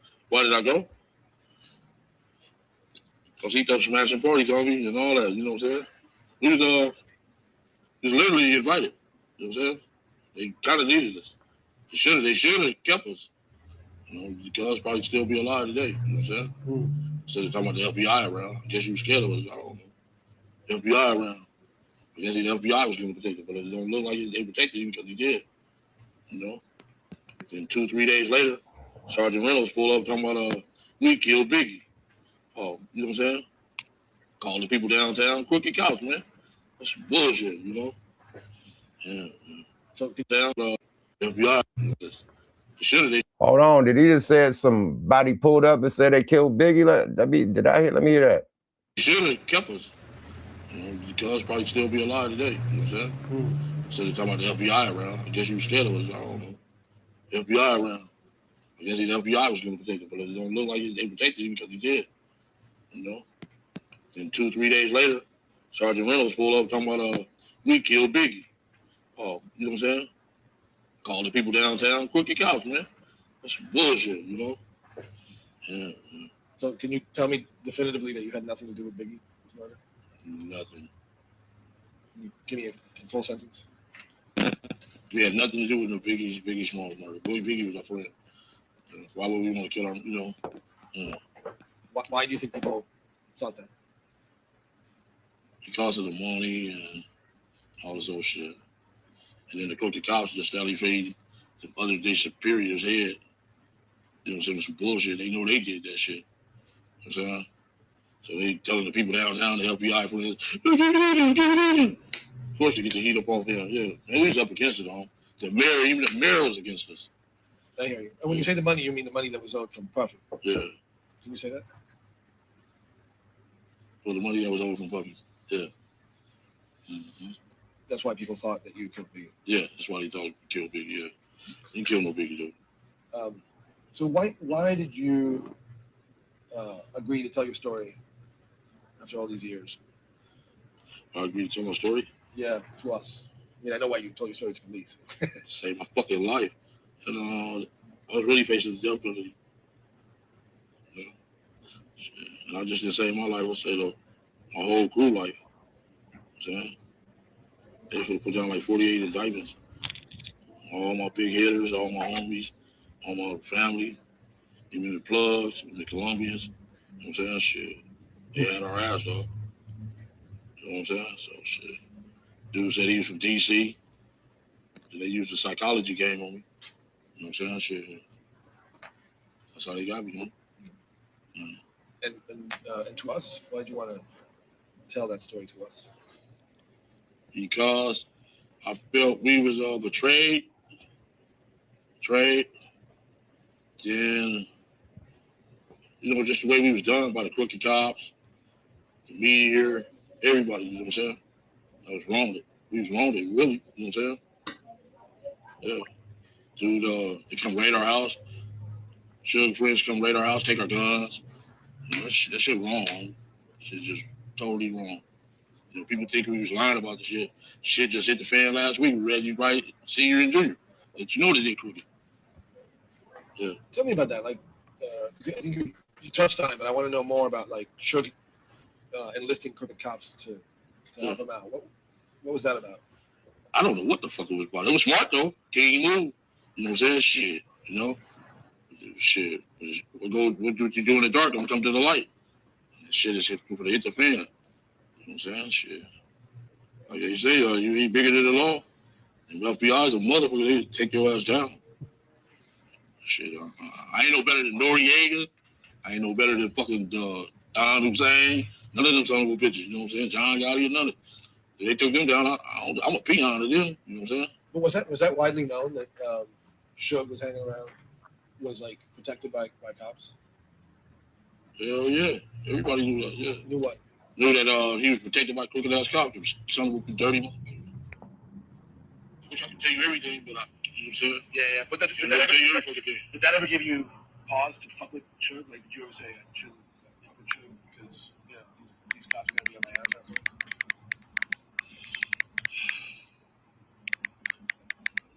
I'm more down with my nephew than I am down with Suge. Fuck Suge, of course, coming to that.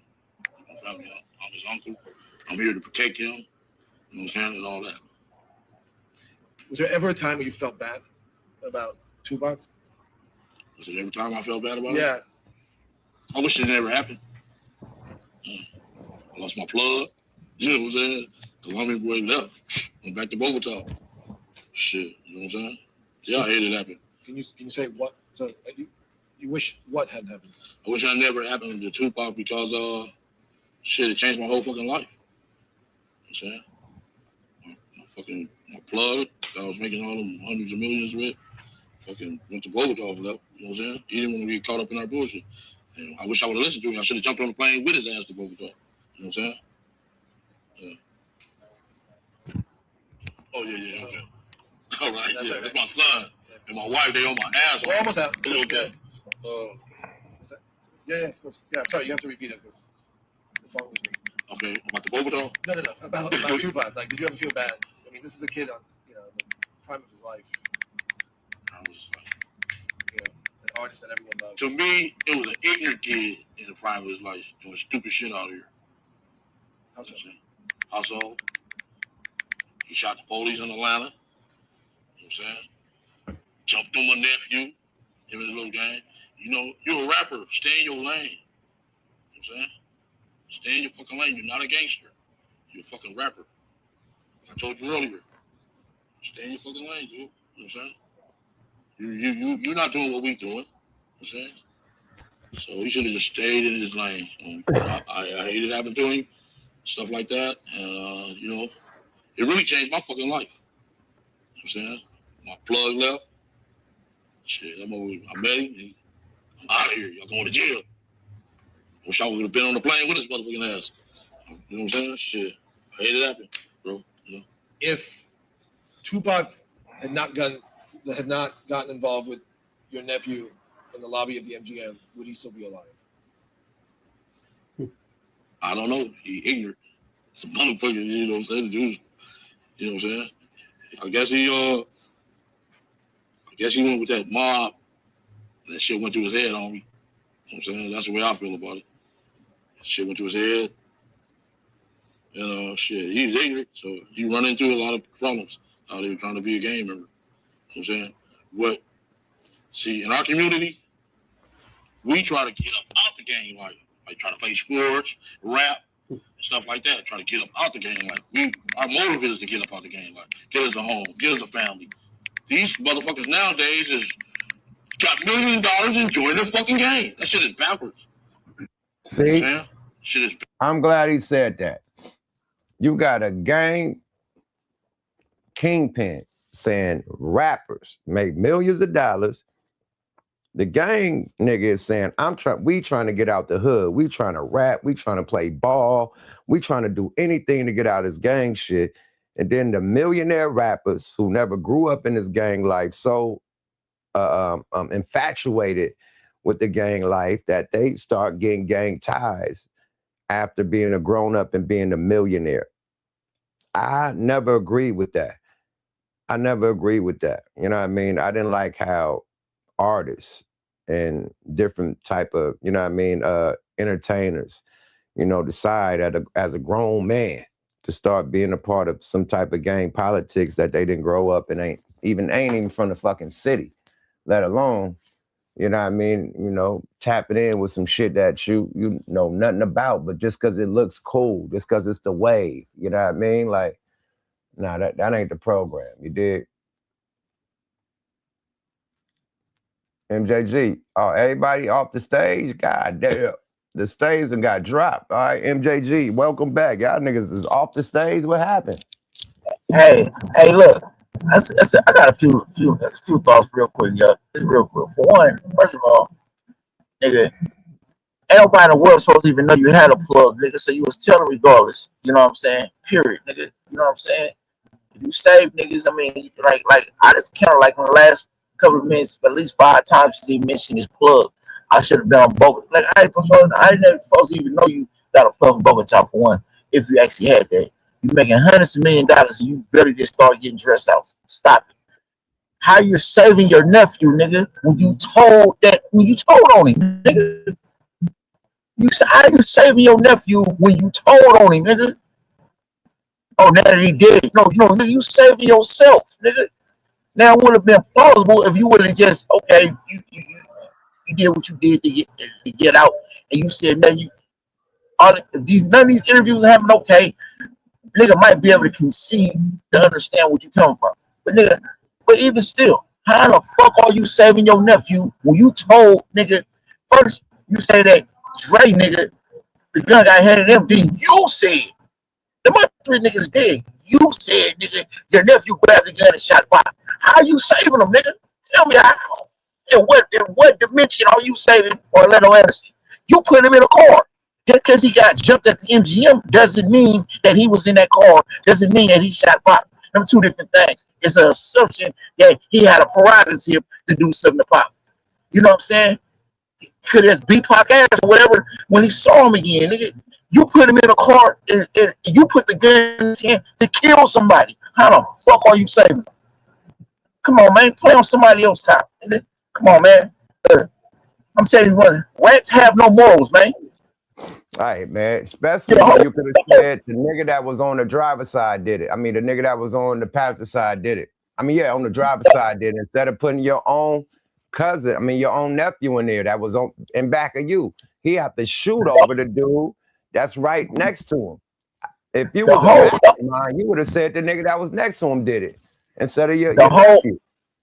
The whole no snitch code is about honor. That's why we say death before dishonor. It ain't about just no snitching. It's death before dishonor, my nigga. But I wouldn't have threw my nephew under the bus. I would have said the other nigga did it. I'm sorry. Ain't no honor in it. Ain't that nigga ain't got no honor in him, bro. He ain't got no honor in him, bro. Man, listen, I wouldn't have never slid my nephew up under that. I would have said, man, my nigga had the boo bop and he boo bopped it.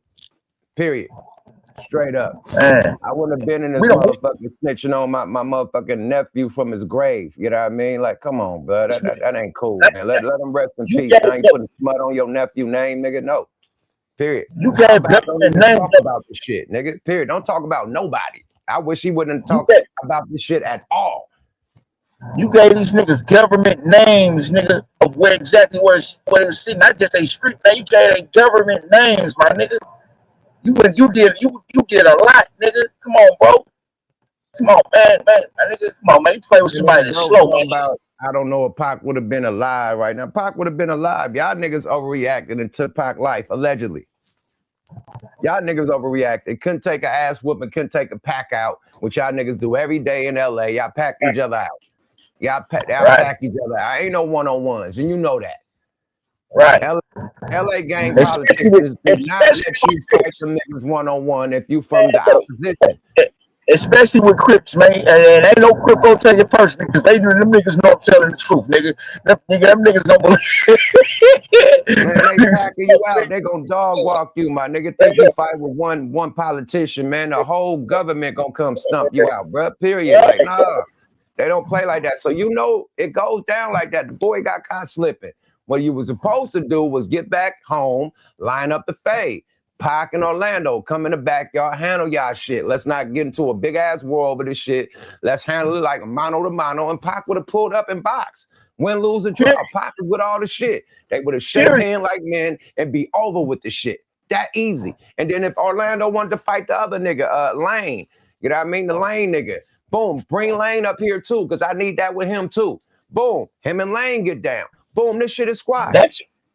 That's who it should have started with, nigga. This was his beef, nigga.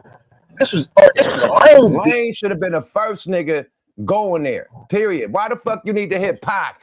Nigga, go handle your candle, nigga. That had nothing to do with Pac. That was you. You saw your eye and asked the nigga to help you out. This would always been my question. You got all them niggas there, like Mob James said, nigga, we was there, nigga, to take the fall. All them niggas is your gang members, nigga. You could have went out of heroin, Buntry, nigga. All them niggas that was there for that very thing. You couldn't even win a guy that should, but you going to get it Pop, nigga. You going to get it Pop.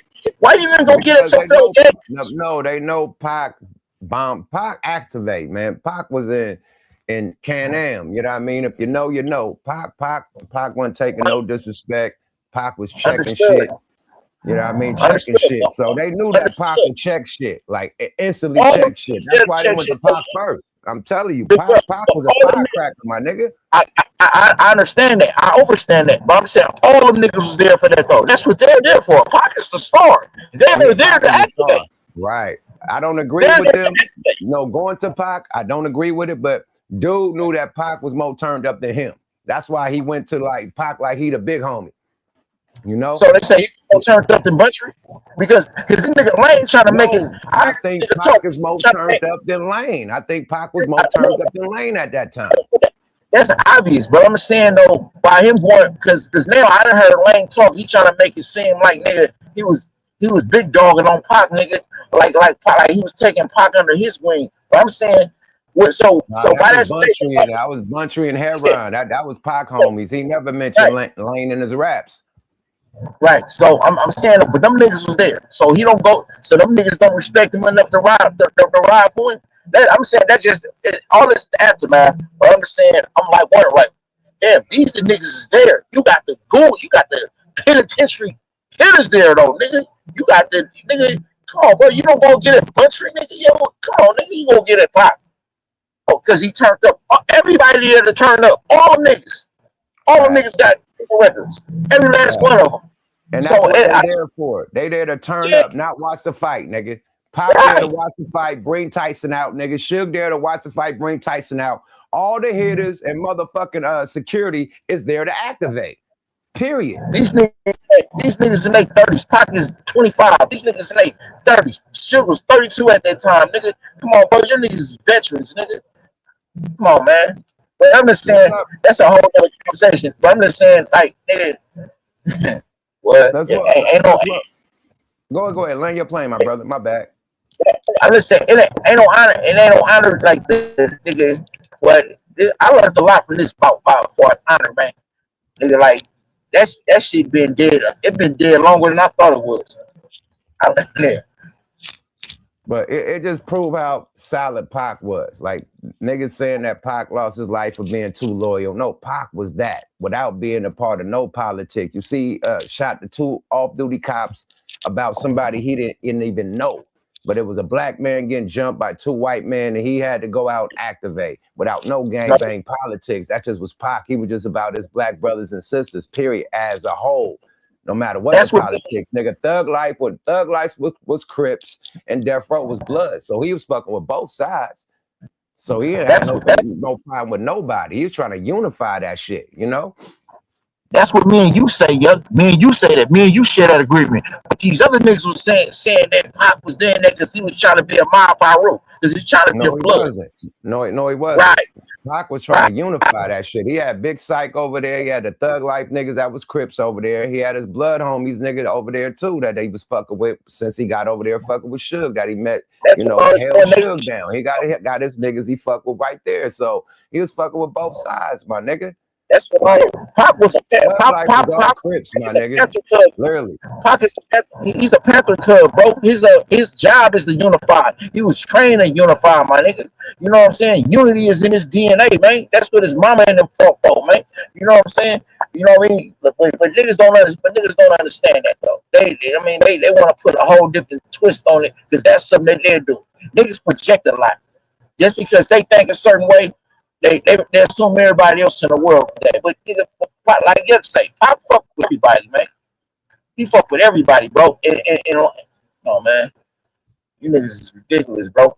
Let's welcome the other nigga to the stage, man. I was on my brother podcast last night, man. I ain't gonna say the word because we don't want the youngsters to really fuck with that, bro. But I'm gonna say QO Music.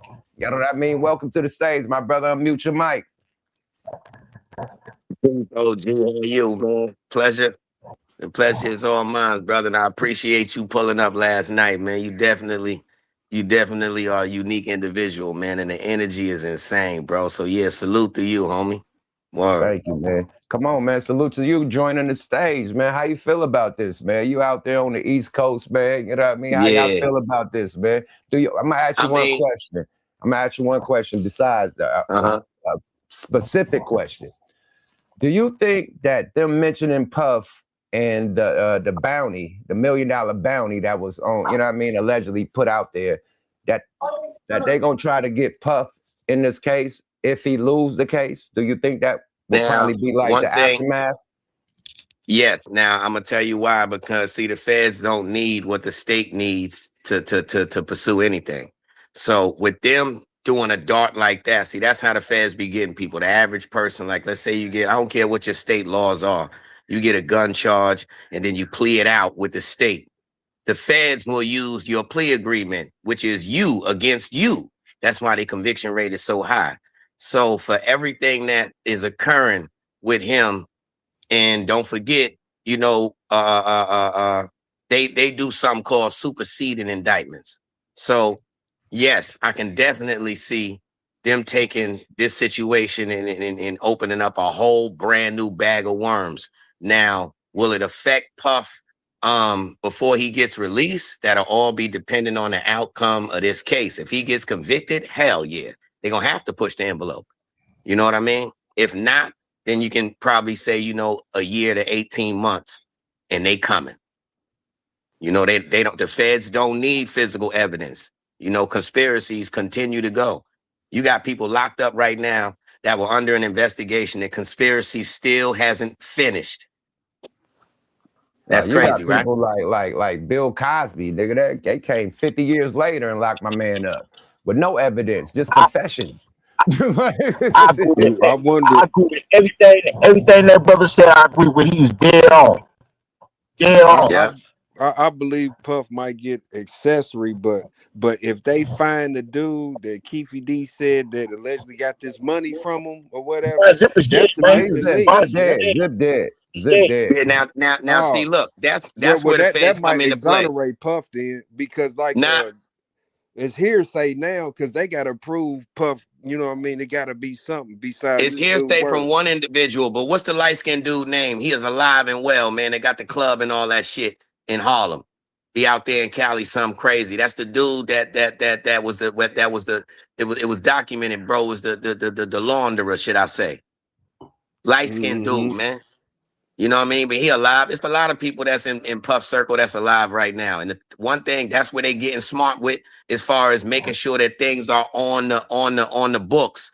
On the record. When he talking about, we all know, bro, anything can happen. But when they talking about money transactions, that's Yeah, automatic federal involvement. They know what they doing. Yeah, that's And when the then look, RICO and all that and shit then come in.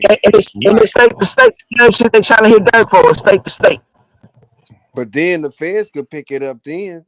If like he said, that's money laundering, wiring fraud, whatever, All that. all that. And then So now watch. allegedly, Hold on. let me say one thing. Yo, right let me quick. add this. Let me Okay. add this real quick. This how they done got slick. And that's how they got Hernandez Govan. Phone calls, brother. If your ass got a phone, nowadays your phone is not on landline, it's a cell phone. I don't care if it's a threat over the phone. I mean, that shit done cross state lines, is federal. And you So can hear any the interview. communication that they can document, off that case that has any kind of transaction that goes out of California to New York, is federal. They know what they're doing. They're doing enough to open the fucking doors up to a whole new bag of some shit. What was you gonna say? Yeah. Look, now let me land this plane, right? If they try to get a nigga to RICO for having wild sex, you don't think they gonna try to blitz this nigga with this? They want that nigga P. Diddy. Right. He's a big boy. They want him out of here. That's why they bring it up. He only needs to talk about that night. Why you think they letting all the conversation about all the prior shit that happened to do with Bad Boy play in the trial? Why this shit keep on playing in the trial? Do you hear the interviewer saying, I can't believe he said that? You know, the inaudible shit that we can hear in the background today. He said, did he really say that? I can't. But then they going for the big fish, my brother. Yeah, they using this shit to go after Puff. I'm telling you, allegedly, no alleged. They going after this nigga. If he lose this case, they hitting Puff next. I'm telling you. Even if he don't lose. They said, the pig said it last week. He said we was asking about the Biggie shit, and he surprised us because he mentioned Tupac. He said, I got the clip. I got some content I'm about to post on this shit, and I read that clip right there. You know what I'm saying? I listened to the bald-head black nigga last week who testified, nigga. He said that they was talking about that, and he surprised them when he said, we didn't have nothing to do with that. We had something to do with the other one. And he said the other one was Tupac shit. So they was already on him for that. And see, that's what I'm saying. Like, nobody knew anything until this dude got to talking. And he even Nah. I'm out here in LA. Everybody knew what happened the night it happened. No, I'm talking about as far as the masses. That's why it was a war out here. When them I'm talking about the masses out here. That shit niggas were getting smacked out here. I know. I was out here when it went down, nigga. It was going down. It was an all-out war, my nigga. I'm telling you, bro. So I'm talking about the masses. I'm talking about the regular people. If you didn't know what happened, why would it be a fucking war with the people that did it? Right. I'm talking about the regular people. The streets gonna know exactly when it happened. The streets gonna know. Hey, good luck. But the streets knew. The streets already knew, because even my big homies, them, and they from IF, they was talking about it when the night and everything.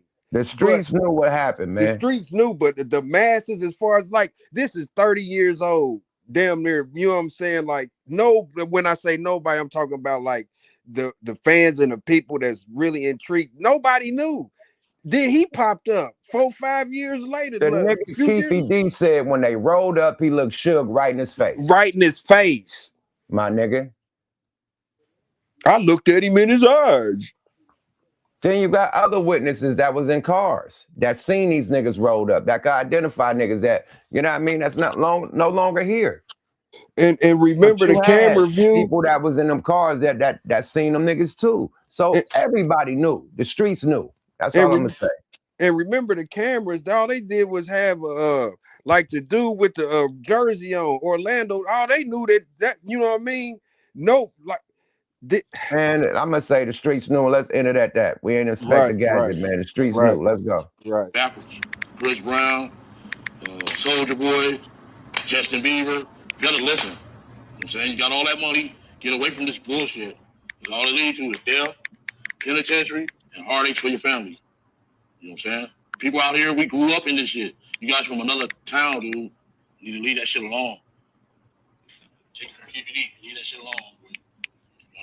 So let me ask that question again. I really like that answer, by the way. I think it's true. It's like everyone's coming, you know. Yeah, this dude from Virginia, he coming being gamer. That's stupid. That's backwards. So is the real gamer was just trying to get up off this shit. If that shit hadn't happened with Orlando, would you have left it alone that day? Yes. Me and Suge is friends. We were friends. We grew up together. Shit when the shit that never happened. You know what I'm saying? Well, that shit shouldn't have never happened. Because me and this guy grew up together. We was friends since we was kids. You know what I'm saying?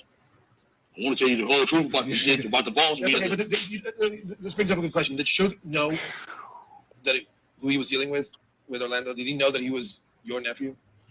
I told you, Moon Man came and said, KBD nephew. LA Times, KBD nephew. I don't mean then. I mean before. What? Before he kicked him in the head. I don't know. I think that was a stupid choice. But he did say that night, he told them police that night that KBD nephew, KBD nephew. You know what I'm saying? He did say that. You know what I'm saying? He keep on saying he ain't said nothing. Bitch, you know you said something. You know what I'm saying? Why you use my name? But I don't understand. You know what I'm saying? He's trying to get me arrested too. Right. Yeah. Orlando had a deal, right? To testify for Suge.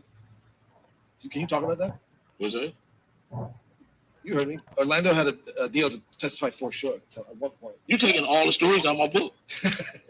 You know what I'm saying? Yeah. My book no good no more. Hey, this is good promotion for your book. What's that? This is good promotion for your book.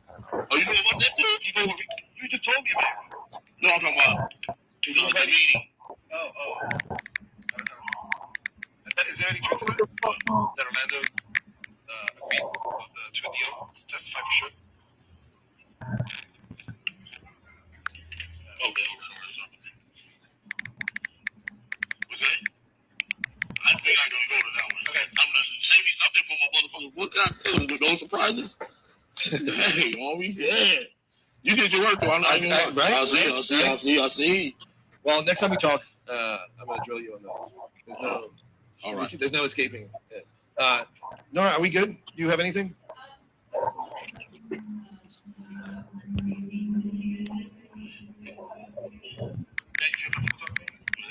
She said, can you talk about the hierarchy of being like in the game business? Yeah, like how's it structured? Like how's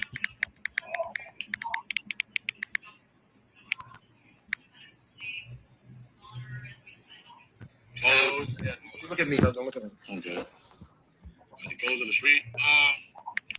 My question is, how many fucking interviews did he do? Because we know he did the interview for the Prophet. You know, he did another interview with them again. But so how many fucking interviews he did? Because God damn. So this ain't the Prophet interview. This will blow my head, right? You know, because we've been talking about like early, like this is the interview for Death Row Chronicles. This is the interview for Death Row Chronicles. They were trying to shut this nigga down for not being able to benefit off his book, but I realized, nigga, the police nigga promote your book with you, nigga. You know what I mean? What kind of shit is that? The police promote your book with you. You know what I'm saying? That's some crazy shit. And two, like, he talking about Suge telling on his nephew. Nigga, You told on your nephew, nigga. Nobody told on Orlando more than you. You gave him the exact. You put the gun in his hand. You put the Hey, gun in his hand, nigga. Like the gun was yours. You went and got the gun for somebody, nigga, and handed it, nigga, according to your testimony, your statements. You went and got the gun from Von Zip or somebody, nigga. You know what I'm saying? And you handed it to him, nigga. First, you handed it to Dre. He didn't want it. You know what I'm saying? So you saying first you say Orlando took it, then you say Orlando got it. He volunteered. Well, however he got it, you put it in his hands, nigga. Nobody hey, knew the Mike. next Hey, Mike. Who you part, think but was the first motherfuckers to get his book? The police was. They couldn't wait to read it for man, themselves. You look, feel me? man, I think they wanted him to put that book out. They bro. wanted him to. Hey, look, MJG, you been sitting on this stage with me, nigga, for a couple of years now. Fuck with you, man. I said for a minute, nigga, it's a hip hop pro, man. This, you don't get no better example of a hip hop pro than this. This No, is like example A1 right here, man, of what that but is. voluntarily though, this is look, no Period. pressure. He volunteering this shit, my nigga. Like he even saying it. You read my book. If you and Suge was so cool, Tupac shouldn't be dead then. Man, them Period. niggas. Hey, Calico backstage, yup. All right, Hey Them man, niggas. got it, I got can't it, believe. got Hey it, got it. man, whatever codes these niggas was living by and claiming. I don't care if a C, a B, a GD, or whatever, nigga. These niggas is a name is Oscar Mayer, nigga. They are baloney, nigga. This y'all can't. Baloney. This nigga got hundreds of millions of dollars, nigga, but he need a government trial suit. Government dress out for trial. I think You a not. kingpin. Right, Mike. He a kingpin, but you need a suit. Wait till I get my suit. I'll tell you everything. That nigga from What the hell? that nigga from Bogota said, nigga, that nigga from Bogota got some fucking ass, dude. Man, I This remember no face, no case, no that nothing. nigga Bogota gonna be tripping, nigga. Boy, that nigga gonna have to do his whole bid in PC, my nigga. Whole Man, bid look, in the hole, my nigga. Pac He's got, not gonna be able to walk no yard. He Pac done got snitched fans on PC. too many niggas. Pac got fans in PC on the main yard. Nigga, he might as well go ahead and hang yourself, man. Hey man, Pac got a whole set himself. Thug life. That nigga got fans in PC, the main line, and amongst law enforcement, man. Hold on, You man. Welcome our other co-host, man, the WTF Weekly Network. What's happening with it, Playboy? Hey, hey, hey, hey, what's happening with the motherfucking fire breathing dragon, Mike Ascari? I see you in the motherfucking building, man. You so feel much me? What it do, network? What it Man, do? what's up with MJG, man? Quavo overdose music, man. What's the motherfucking get down, man? I see y'all off and running with it, huh? This Salute, nigga brother. Peace, man. PPD, boy. This nigga, boy. I said it before and I'll say it again, man. The stupid nigga and the fish, what they both got in common, they would have never got caught if they didn't open their motherfucking mouth. That boy Wow. name is Oscar Facts. Mayer, nigga. Straight This is the baloney, classic nigga. example of what happens when you choose not to drink a tall glass and shut the fuck up. Sis said that nigga fried bologna. Oscar Mayer, nigga. That nigga new name is Fried Oscar bologna, Mayer, my Fried nigga. bologna, nigga. With, Come with on, the man. with the heat dome in the middle of the meat. Somebody Yeah, he come need his on, big he fried got bologna. his Man, why sides y'all cut. bullshitting? I've been eating hella fried bolognas lately on Mama's, man. I just had a taste of them bitches. Man, they got beef bologna. I had the beef Oscar Mayer bologna, nigga, and went crazy. With the strip around it, goddamn it, you gotta fry the strip off. Man, listen, man, the motherfuckers bubbled up like a little volcano in the middle, nigga, boy. I Hit that doubled them motherfucker with the bitches up because knife. they skinny, boy. I had to double them bitches up, put some egg on that bitch, toast the bread, man, the egg Man, come on. You sandwich, got nigga. You already know to get down. hey, Boy, he did it nigga, like only if cream you knew, corn nigga. said, nigga. That nigga high, nigga high as shit, nigga. Like, now I ain't about to wait for no big ass meal. Put the fried bologna on that bitch. 2 slices on the side. Two Nigga, slices, set it man. and forget it, Double nigga. up. Triple cheese. 1 fried cent down the middle, bologna. no bubble. Nigga, Yeah. Nigga said 1 cent, no you bubble. better Nigga. be lucky a nigga ain't got access to none of that government cheese, nigga. That shit still be melting today. Goddamn it! You have to be Oh waiting for man, that shit to listen, man, melt that shit right look now. like a skateboard ramp, nigga. That shit be nigga never could cut it like a smooth, clean slice. That bitch be like a Hell skateboard no. ramp every Hey time. boy, you got a hump, nigga. You can goddamn it use it for a door But go stop, look. nigga. Nigga like Tony Hawk could Exactly. ride on that motherfucker, man. He made a Tony Hawk ramp, nigga. A I ain't never BMX seen tangent, nobody huh? cut up a perfect slice of that shit. Hell no, it's always a Never ramp, my could, nigga. nigga. A knife Always. being first, nigga. Yeah, man. Let's get back to the content, man. This shit crazy. Our game is built through respect and the work you put in. And as far as power, you know what I'm saying? That's the way our game is. You got the double OGs, OGs, OBGs, PGs, and the TGs. And the OTSs and yeah, that's where our game is constructed. So I could fall in the double OG, but I was there when the gang was. So this way it goes. People you either become a game banger as you get older or a gangster. Or go to school or get a job. You know what I'm saying? By 25, that's when you determine what you're gonna be. What you're gonna be. You're gonna be a game banger, you know what I'm saying, drinking, smoking weed, stuff all day long, pants hanging down. Or you gonna get a job, that means you out the game. Or are you gonna become a gangster? You know what I'm saying? For the game. You know, that's where our game is structured, yeah.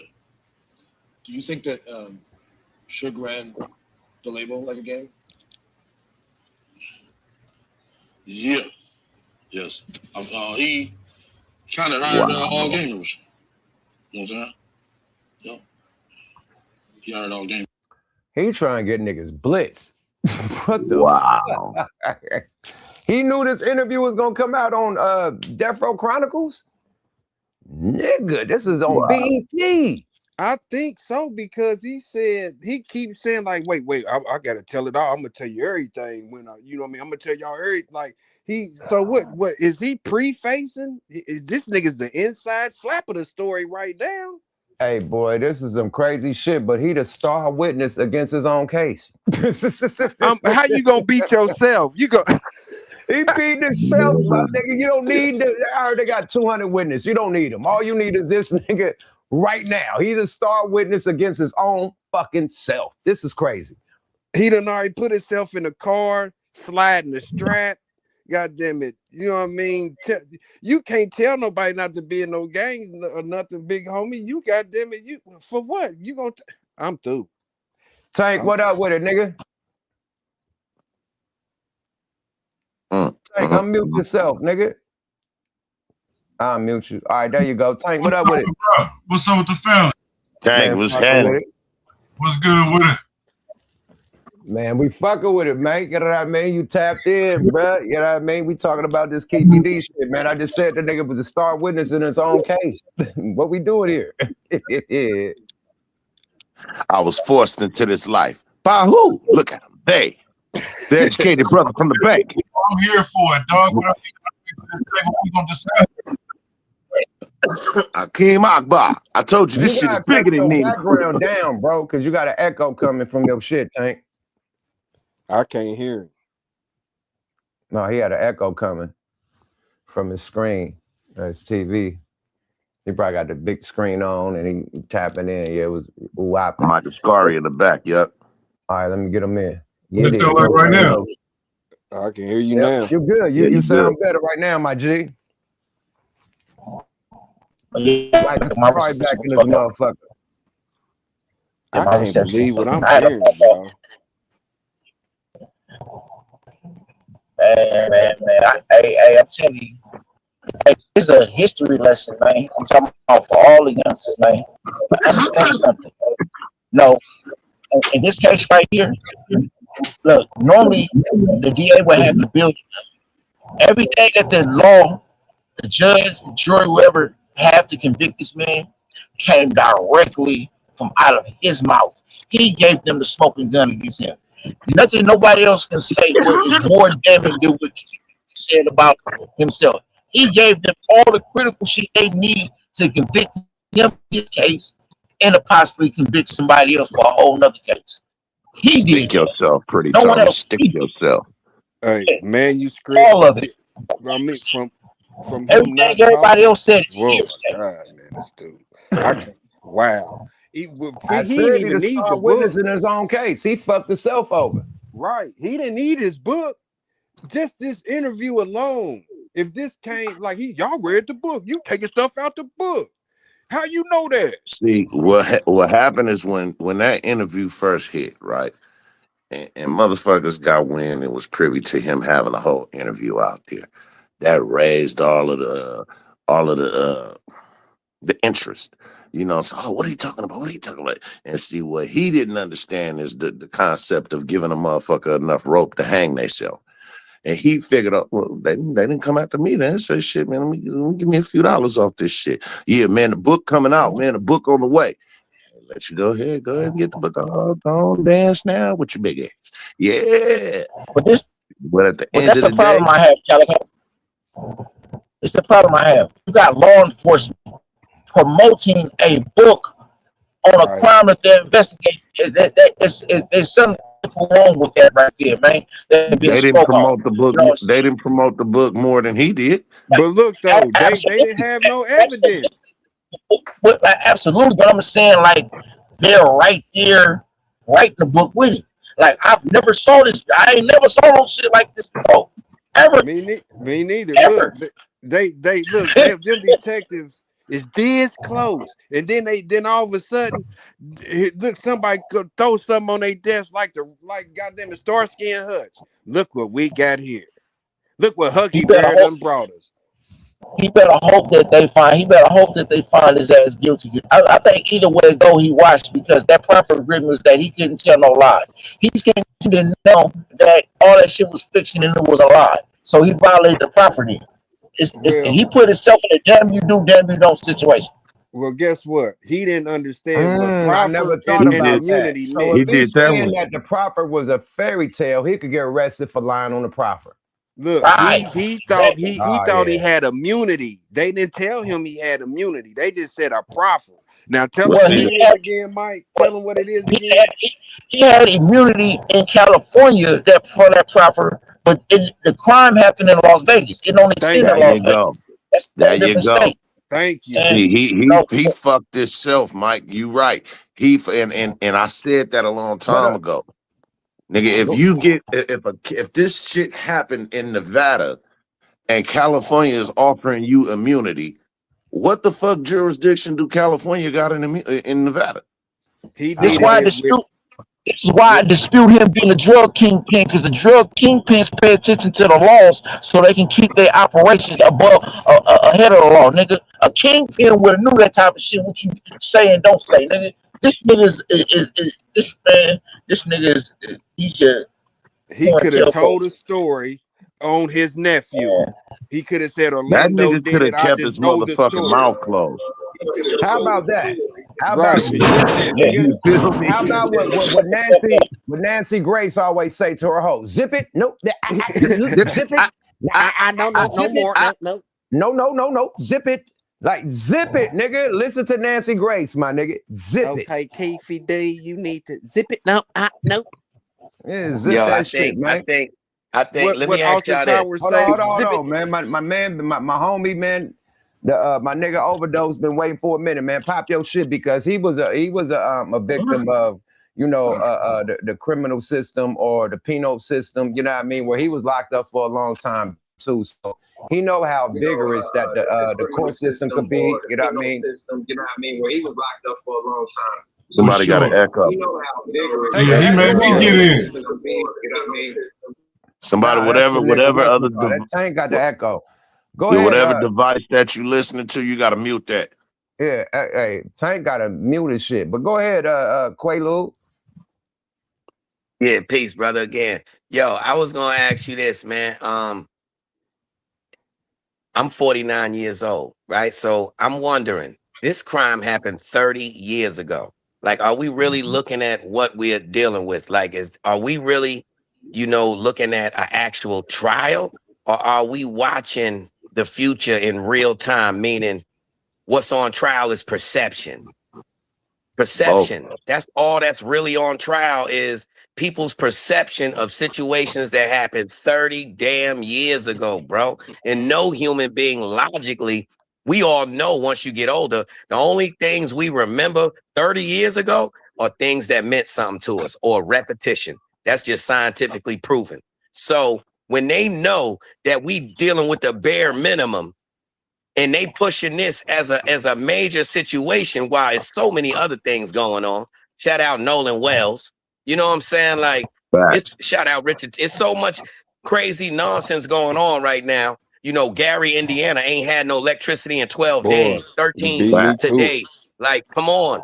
And so again, this is trial of perception.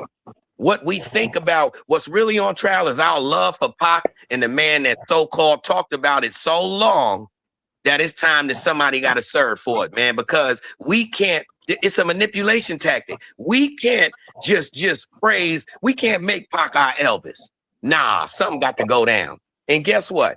To tie them both in, if you understand, you know, when it come to a couple dollars in the entertainment game, the LGBTs, the whole communication alphabet, they've been behind the scenes when any big situation, meaning clubs, weddings, anything, style. So guess what? With Diddy's situation in his cat out the bag, should I say, they know that that man was already extremely powerful. When he comes home, he is going to be a power that the industry ain't never felt before, because you done combine the alphabets with the flag and the hood and the gritty, and he's still the super producer. Hey, and to piggyback off what you just said, they ain't said nothing about the white Tyreek out in New York that had the colleges banging, nigga. You feel me? Man. Selling work like a motherfucker. But So Kiki I ain't got no, it's there's no perception, excuse bro. for him.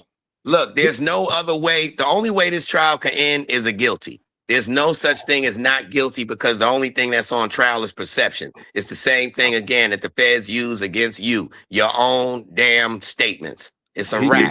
Period. He got selective memory of the wrong period. Shit, And it's enough.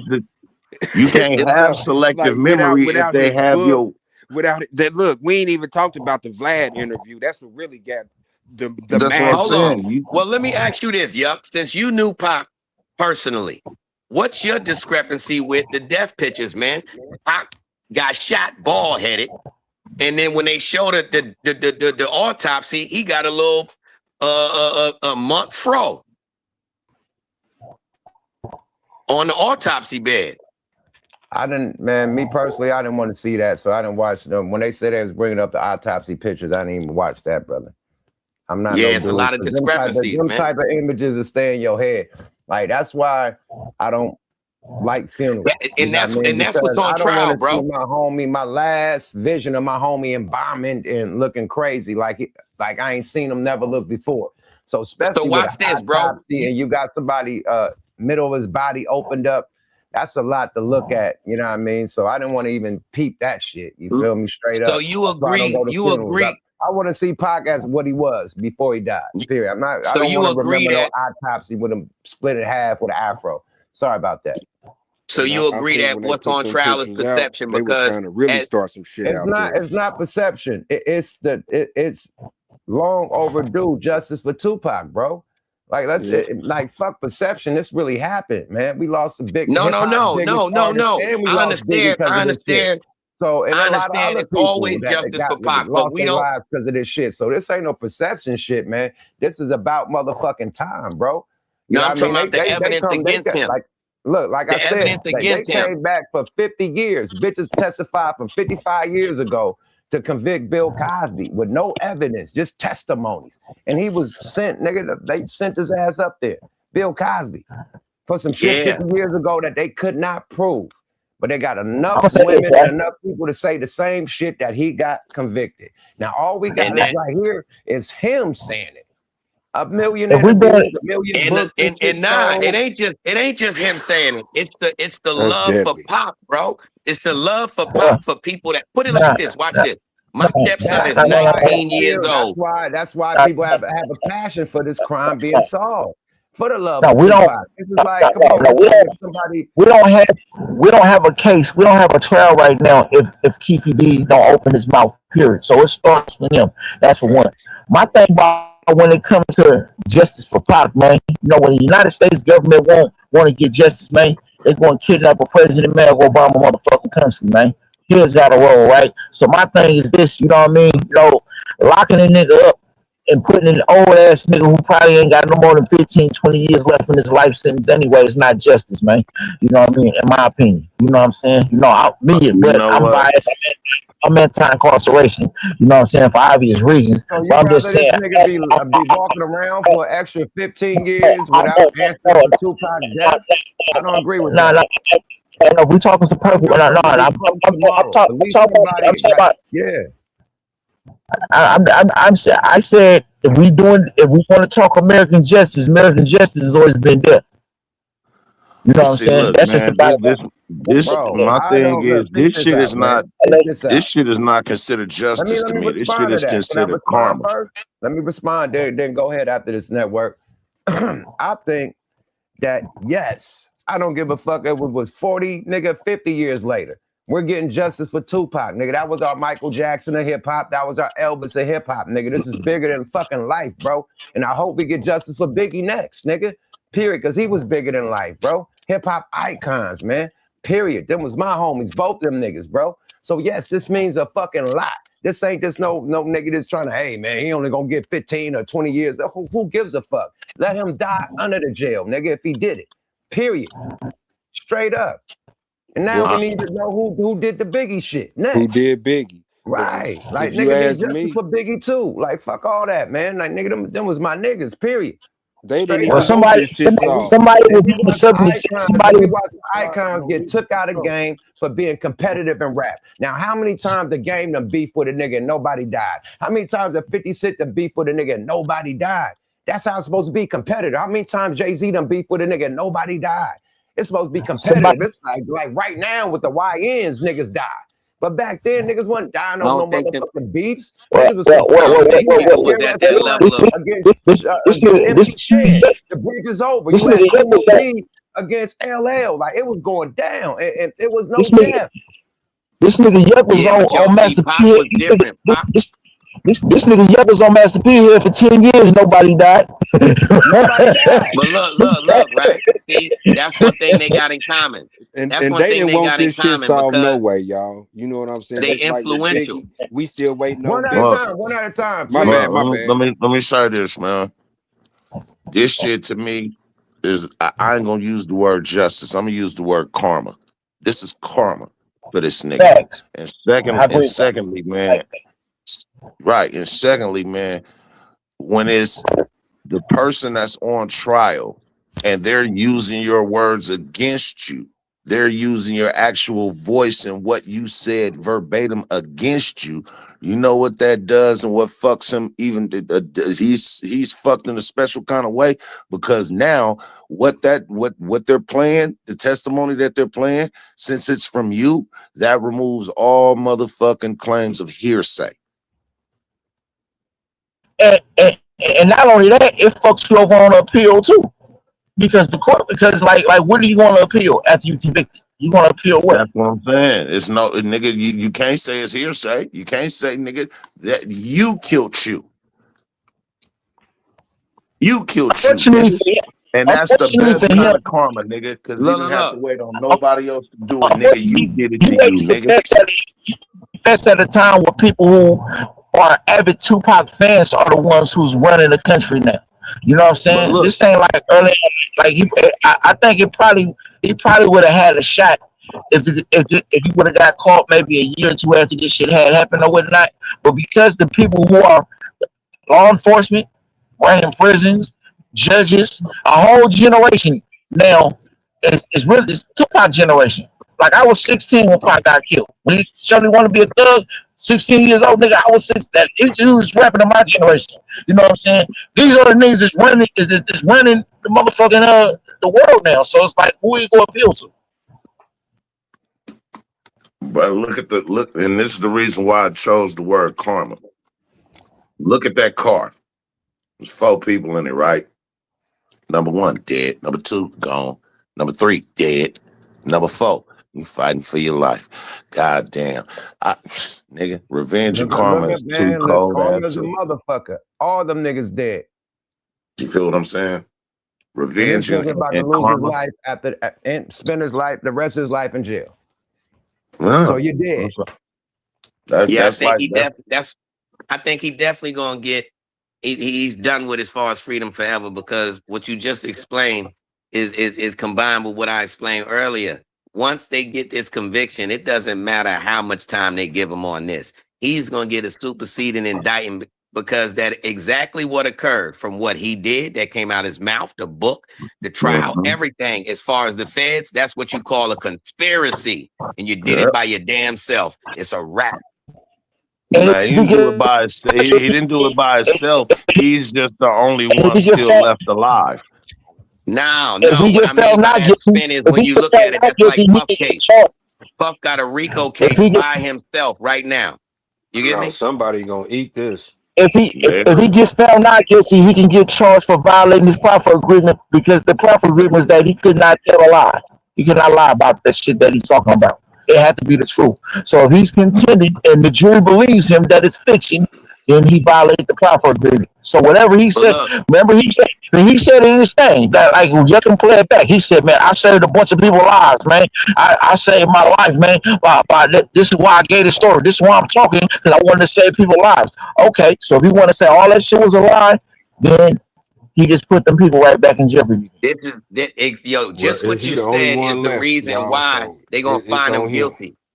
Bro, if they built the whole case behind exactly what you're saying the defense is gonna be, it's game over, brother. We are watching history right now. We are watching history, bro. It's a difference in using rap lyrics. This is an actual homicide. Rest in peace to Pac, but that never goes away. And when they able to put enough pieces together that says, okay, we don't even need to find the body, but we can guarantee that these tire tracks added up to this, and this. So we know that even if we take those equations away, then that couldn't have happened. So that means you were an integral point in this situation. It's over, bro. That's the same thing they used to indict him. That's what they got to hold him on. That's why he's still in that same county jail with no bail. It's over, bro. Homicide has no statute of limitations. They don't need the murder weapon. It's over. It's over. He done said so much to where they know that he can prove it, and he done proved it in interviews and books and everything else. Don't forget all of the shoulders he rubbed and how powerful white America is. He done conspired along with many of these police officers, one that died, that did a book also. And don't forget, before he died, they did the craziest things to him. He started telling the truth. They wiped his bank accounts out. Yo, they did something crazy to him, and he died tragically. But anyhow, it was a crazy ripple effect of powerful people in certain situations that were a part of this case, and somehow either passed it on to somebody else or had a ripple effect themselves, brother. So no, it's over with. For them to find him not guilty is to say that all of these other people that were involved and communicated are guilty. Hell no. He implicated Puff already, so like we was talking earlier, they might come and see him. We don't know allegedly, but he sure implicated him. I'm just saying a not guilty verdict is not going to free Keefy D. Whether he gets found guilty or not guilty, frame, man, he's fucked regardless because of his own words. Not just one statement, not just this interview, but he repeated this shit multiple times. So it's kind of like a motherfucker. It's kind of like a motherfucker get convicted on somebody giving a statement, right? Then they come back 10 years later, 5 years later, whatever, and give the same statement. You know what I'm saying? It's gonna stand because it's consistent. He gave a consistent testimony against himself. Each time he put himself at the place of the crime, you know what I'm saying? He consistently and routinely implemented his family members, people he claimed that he was protecting. He continuously mentioned a Bogota connection, which, you know what I'm saying, ain't nobody in the world's business. You know what I'm saying? I'm talking about all kinds of shit. all kind of shit, man. He got these. This is the reason why. The police didn't even have to be the police in this interrogation. They sitting back like journalists. They're sitting and letting them talk. This shit look like a motherfucking Hollywood interview or something like that. Yeah, was they even in the interrogation room, man? They even had to take this nigga down to Mirandize, man. I don't think. I didn't hear no Miranda in there nowhere. You know what I'm saying? Like, I'm just saying, This bro. Like, is the reason why I said he This is can some never claim interviewers, here. right, He can. y'all? This is Why you somebody think? that Why he's you doing a think that book or is? something. He's Why do giving you an think that interview his to. lawyer? This ain't law enforcement, correct? Hold on, one at a time, brother. Everybody can't talk over each other. This ain't Clubhouse, man. Once somebody talk, be silent, let nigga land his plane, then somebody else talk. Come on, man. Get your point across. We can't even hear what you're trying to say if y'all over talking. So it'd be wise for niggas to talk one at a time so everybody can hear everything you gotta say. Over talking, we can't hear shit. It's like blah, blah, blah, blah, blah, blah. Like let niggas land their plane. Let's have good content, brothers. Who wanna go first? Well, what I was saying was that why you think this nigga's lawyer ain't never once said objection hearsay? No, because they playing the audio for the jury. The jury. Exactly, but his lawyer can't say objection, Your Honor. That's hearsay because they're playing his words verbatim. He's overfucked.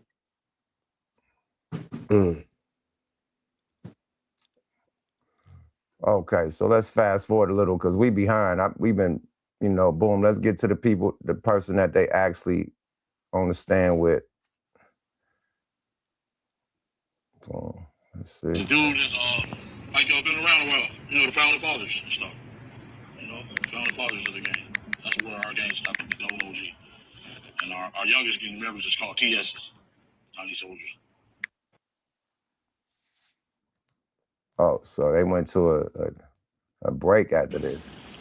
I want to set the stage for what happened at the lobby of the MGM, right? Somebody saw him and said, "That's the guy who stole my chain," right? Yeah. There had been a previous incident at the Lakewood Mall. Yeah. Can you tell me what you know about that stuff? Well, it was a football player. There was a guy, one of my little homeboys named Marcus. He's playing football he's going to play football for Arizona State. We was up there to buy him some stuff to go play football with. Like shoes, go off to college with, send him off right. You were there? No, I wasn't there. Okay. But they was there to send him off right, give him support so he could be all right when he go to college. It just so happened he rented 3 of the Death Row guys and he was there by himself. They was bird dogging him, talking shit to him. Death Row, Smog, Pyru, and all that. So shit, he jumped off. Marcus, he wasn't no punk. He could fight good, and he was a football player, so he athletic. So he grabbed, he knocked the guy out, grabbed his chain. That's all.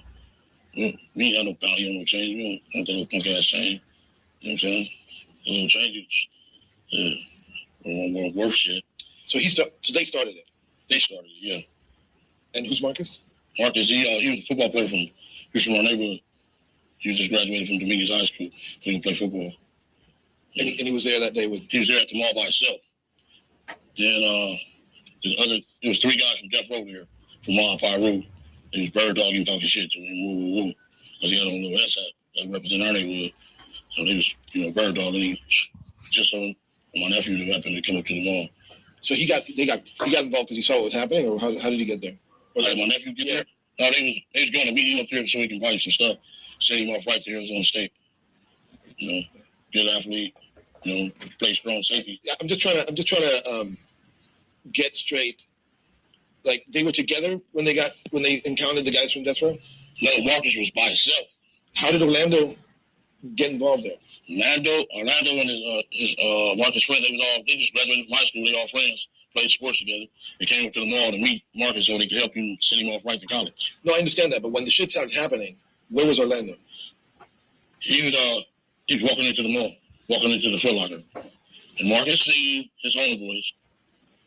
Like, we're even now, motherfucker, you know what I'm saying? Marcus just took off on him. I understand. Knocked the dude through the shoes, took his little change. But snatched his change. Orlando didn't have nothing to do with that fucking change. Period.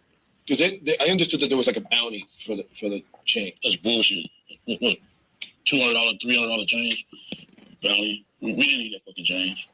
But, all right, so that's Orlando. We go to Vegas now, right? In Vegas, you guys go to the fight. Tell me why you went to Vegas. We was going to the fight, the Mike Tyson fight. We've been going to the fight since like 88, 89. Before rappers was even famous going to the fucking fights. One fight I was at, I was sitting next door to Mike Douglas. The MC Hammer was outside the fucking gate. I mean, you know, trying to get into the motherfucking VIP section. So, yeah, you know, shit. Yeah, I've been going to fights. Las Vegas, yeah. And you knew that Suge was going to be there. No, not really. I didn't know Suge was being. I seen Suge the day before the fight. Outside in the lobby, he was in the Rolls Royces. And then, shit. You know, I seen him there. He spoke to me and everything. Yeah, beef, he should have said something there. So who were you with? Who were I with? Yeah. Shit, few of my homeboys. Yeah, he seen me the day before the fight. I pulled up in this Rolls Royce. Yeah. And Orlando, obviously. Yeah, Orlando, I think Orlando was with us too, yeah. All right. So the next thing is you guys went to the fight. Yes, right? The fight ended quickly. Yes. Well, yeah. Is it Mike Mike Tyson? Tyson, yeah. First rounder, yeah. And you went to eat. Yeah, right. Tell me what happened after the fight. We all were sitting in different spots on the arena. And we I told everybody to meet up at the cafe in the MGM. So shit, we all came from. I seen Tupac and Suge and Glenn in the fight. They seen me too. Shit, I went to the cafe. And then some guys, some of my homeboys from East Coast Scripts came in there and said, "Hey, homie, that road dude Suge just jumped on your nephew." I go, "Yeah, yeah, that's what happened." What'd you do then? I went to look for my nephew, make sure he was all right. And what happened in the fight? I found him. He said he was cool and stuff. Shoulders kind of out of place. I some green and he's a good hospital. What did he tell you happened? He said he was rusty. He said Suge and Country and them just rusty. Tupac. Why did it? We had no idea why it happened. I guess when we went with them all, I guess they seen us the day before. The fuck, you know. So the day before you're saying that Tupac and Suge both saw you and Orlando. I don't think Tupac was with him. No, But there you go. Because what happened is, I mean, the way I understand it, Tupac had a hot head, just, you know, trying to take over somebody, trying to be a gangster. I don't know. I guess he got a hot head for crazy dude. well, he claims that the stupid necklace, you know, that's the guy who grabbed the necklace off of his friend. Yeah. That $300 necklace. I know it's funny, right? Like this shit is all about a stupid necklace. You know, people die. So,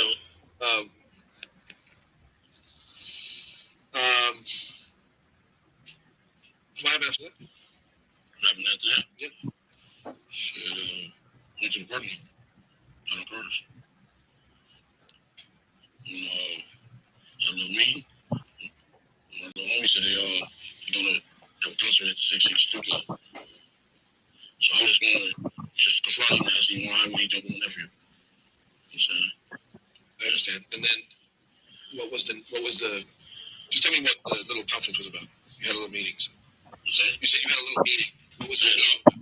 No, we were just going to the 662 Club to see do Pop want to get out. You know what I'm saying? Since we playing that show, please. I just want to see the Pop want to get out. Because I'm quite sure my nephew will knock his ass out. My nephew athlete. Okay. And then what happened? You guys went off. Tell me, with as much detail as you can remember, what happened after that? Yeah, it was like this been like 20 years ago almost. I'll tell you as much as I can. So we went to the store. We went to the 662 Club. We was there about an hour. They didn't ever show up. So we left. Started we gonna go party. So we went and brought some champagne, case of champagne. So let's take it step by step. So you went to 662 to look for them. And they never showed. No, we went to see what it was about. You know what I'm saying? I wanted to talk to shit. Because, you know, I've been knowing since I was 9 years old, shit. Plus, I helped him get his record business going, shit. You know what I'm saying? Gonna bite the hand and feed you. You know, shit. But so You went into the club and he wasn't there. No, I never went in the club. I just went in the back where they was gonna come in. Okay. I can go another 3 or 4 minutes. Well, like JDA just said, there was a mix-up with the food, so we're looking at about 15 more minutes. Okay.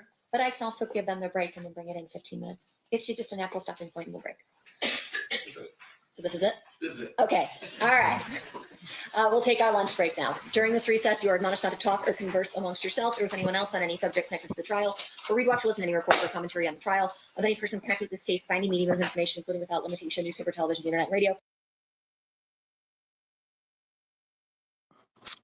Yep. That look he had on his face was the realization. Damn. We on lunch Let me break, say this y'all. right. I really This This said all nigga, that. this nigga, I don't know if people realize it, but he just gave the police a picture perfect case against Orlando Anderson. You know what I'm saying? He just confirmed by his testimony the whole theory why they say Orlando Anderson did this. We all everything been speculated that it happened behind the chain that got snatched from Lane. You know what I'm saying? You know what the death row Lane. You know what I'm saying? You know, and he confirmed he just put like he didn't just put his nephew in that car, but he just gave like if Orlando was alive, he just convicted him of first degree murder, premeditated murder. You know what I'm saying? Gave him Because But you know gave what him a else he motive. also did? He also implicated himself in a conspiracy. well, no, period. So I mean, if I made that everybody point. if everybody in the car already did, you got some splaining to do. Let me put a You the disclaimer out last there piggy too. left, partner. Let me put a disclaimer out The there last too, right quick. Hold on. Let me put a disclaimer out there too, man. No disrespect to Baby Lane, man, because he got to be reputable. You know what I mean? Definitely reputable from his session, my nigga. But he just made a wrong move that night. A lot of death row motherfuckers made wrong moves that night. Period. You know what I mean? The aftermath. Even though we could call Reggie Wright Jr. right now, I don't agree with him telling us security to stand down and not have no weapons after that shit went down. So a lot of people fumbled the ball that night, not just Baby Lane, Reggie Wright, when he told the security, when he took one security off, and when it was supposed to be 2 securities on Pac, he only had 1, and then he told them to be unarmed. Like all that shit was fumbles, period. So everybody, a lot of people fumbled the ball that motherfucking night, period. Not just Baby Lane, you know what I mean? But we ain't gonna say what a nigga is, you know, to his section or his politician, you know what I mean? He, you know what I mean? Definitely a reputable for us from his session, you know what I mean? But niggas make mistakes. Everybody make mistakes. I don't give a fuck where you from or how much respect you get from your hood. Niggas can make mistakes. That's why hood niggas is locked up in jail for life. Because niggas made a mistake. Period. Man, that wasn't no fumble on Reggie White. That wasn't no fumble on Reggie White. And he did that on purpose to pop fired his ass. You know what I'm saying? Go check out Bill Ray Richardson. Go check out I know he got Talk fired. TV. I know he got fired. But the rest, the niggas that was on Pac wasn't fired. You know what I mean? And he told niggas like, no, we're gonna secure the 662. And yeah, said that was on Pac. We're gonna put 1 security on Pac. That ain't cool. Period. I don't agree with that. That's all I'm saying. I'm saying that was I'm saying that was an intentional. That wasn't a mistake. That was an intentional action right there. He purposely handicapped Pac security, man. You know what I'm saying? That's called sabotage. You know what I'm saying? But I'm saying it start this nigga KPD, bro. I'm talking about I ain't never in my life saw it. Like you can't even make some shit up like this. You can't even make this shit up, man. This nigga is different, man. I ain't no different than Tekashi. I ain't no different than all the other niggas that pointing ET finger. Lil Woody, everybody, man. All these niggas, man, get a snitch motherfucking like award. Like a nigga get a Grammy for snitching right now. Like that shit don't come with no consequences right now. So niggas free to point the ET finger. Well, it's cool. You know? Especially if they fuck with you. Right now, all of this came from these all them wanting attention so badly. Now you got what you looking for. You want the spotlight. It's all on you. It's the one time where snitching. It's the one time where snitching go keep a nigga locked up. This is the one time this nigga he snitched this way into a no way to the bottom of a pit, nigga, like with his own shovel. You know what I'm saying? His own shovel, own concrete, all the shit. You know what I'm saying? Like, he can't even wiggle his way. He can't even, ain't no back door. You know what I'm saying? Like this the one time where I seen a nigga get convicted, not guilty verdict can't even free you. I've never heard of no shit like, man, look, bro, I'm you know my situation. I've been around niggas like dealing with this law shit, niggas coming back off impossible shit forever, man. I see no way for this nigga getting out of this, bro. Like legally. Not legally, for I understand the law, I don't think he get out of it, bro. Nigga, Based on legally, the shit. it's a motherfucking over, nigga. It's a rap like a Taliban hat, nigga. It's over. I ain't never saw no shit like this before. Like, this shit is different. This is like, I mean, Takashi and them niggas, like, I mean, you know, like this like a whole different pantheon level of telling right here, man. This nigga. Well. I'm telling you, the CIA getting good with they Well, that's it. So this is the what they need, the real death of a clout chaser. Like, nigga, you wanted that clout. You wanted, hey, everybody want the spotlight until they want to be in the dark, nigga, and you got the spotlight on you at the worst time, nigga. If you was sneaking in the Louvre trying to steal the Mona Lisa, nigga, you got the biggest spotlight in the world on you right now, nigga. But that's what you wanted. You feel me? That's what you feel me. That little book and a little revenue and all that. Let's finance the little 4-bedroom out there in the sand, man. Thought you kick your feet up and take the Air Max off. Ain't nobody come to see me. Let me see what's on TV. Shit, knock, knock, knock. Come on outside right quick. We need to talk to you. Grab your shoes. While we're doing a commercial break, I want to shout out to my nigga Trey the Truth, man. Y'all just mentioned, you know, the power outage out there in Gary, Indiana. We definitely gonna tap in. Salute to my nigga Trey the Truth, Rap a Lot alumni. Let's go. Hot Meals are going with one special person, Houston rapper and humanitarian Trey the Truth, just showing up to Northwest Indiana to help folks around here. Trey, this isn't unfamiliar for you. You do this a lot wherever needs help around the country. Yeah, I mean, in times like this, you know, it's times that people really need hope, you know, because you're dealing with all kind of problems on top of problems. So, you know, they need people like us to be out here caring and just assisting, you know, as much as we can. What's your operation going to look like? I understand that you have a semi truck that's on the way, and you just packed up this truck full of a bunch of hot meals. Yeah, we're going to try and first off, shout out Operation Barbecue. We met during Harvey in Houston during the hurricane. And the crazy thing is now we've given out at least 100,000 meals together. But what happens now, whenever a disaster hit, either they call me or I call them. What area you in? I'm going to be pulling up. So we've done Carolinas, Florida, Mississippi's, now Indiana. We do everything together. So the goal now is to give out at least a couple thousand meals a day while I'm here. In addition to the hot meals, you also thought about some of the, you know, everyday stuff that people are missing when the power's not on, when things are damaged to their home. What else are you planning to have in that 18-wheeler? Well, right now when I leave here, I'm going through all the areas in Gary and surrounding areas. Shout out to Mayor Eddie. The team out here, they embrace Reverend Boone. But doing that, we're going to go get chainsaws too, because, you know, it's a lot of tree debris. So we'll be cutting trees. And then me and some of my partners from Matthew 25 Ministries, every time it's disasters, we get out here and get in the field. So we have an 18-wheeler coming full of supplies, cleaning products, clothes, blankets, probably batteries, a little bit of everything. Because right now, you know, people have been without power for 9 days. So they lost everything. Can I ask you this? I mean, having a successful music career and then now doing this on top of it, it sounds like you're pretty busy. What keeps you going? To be honest, man, the craziest 4 things in life that excite me. First of all, God. Second, my kids. And third will be the music. And I love helping people. So when stuff like, I just found out about, the crazy thing is not enough media is covering it. I found out about it yesterday, a couple hours before I decided to jump on the flight. So as soon as I found out, now I'm going to make sure I get the eyes out here so people can see us. A lot of people that need help, but I love doing it, man. The people need it. So let me understand this, Trey. Not only are you bringing the hot meals, 1,000 hot meals, but also some of the other supplies, everyday things like cleaning supplies, say, it sounds like toiletries. All of that stuff, yeah.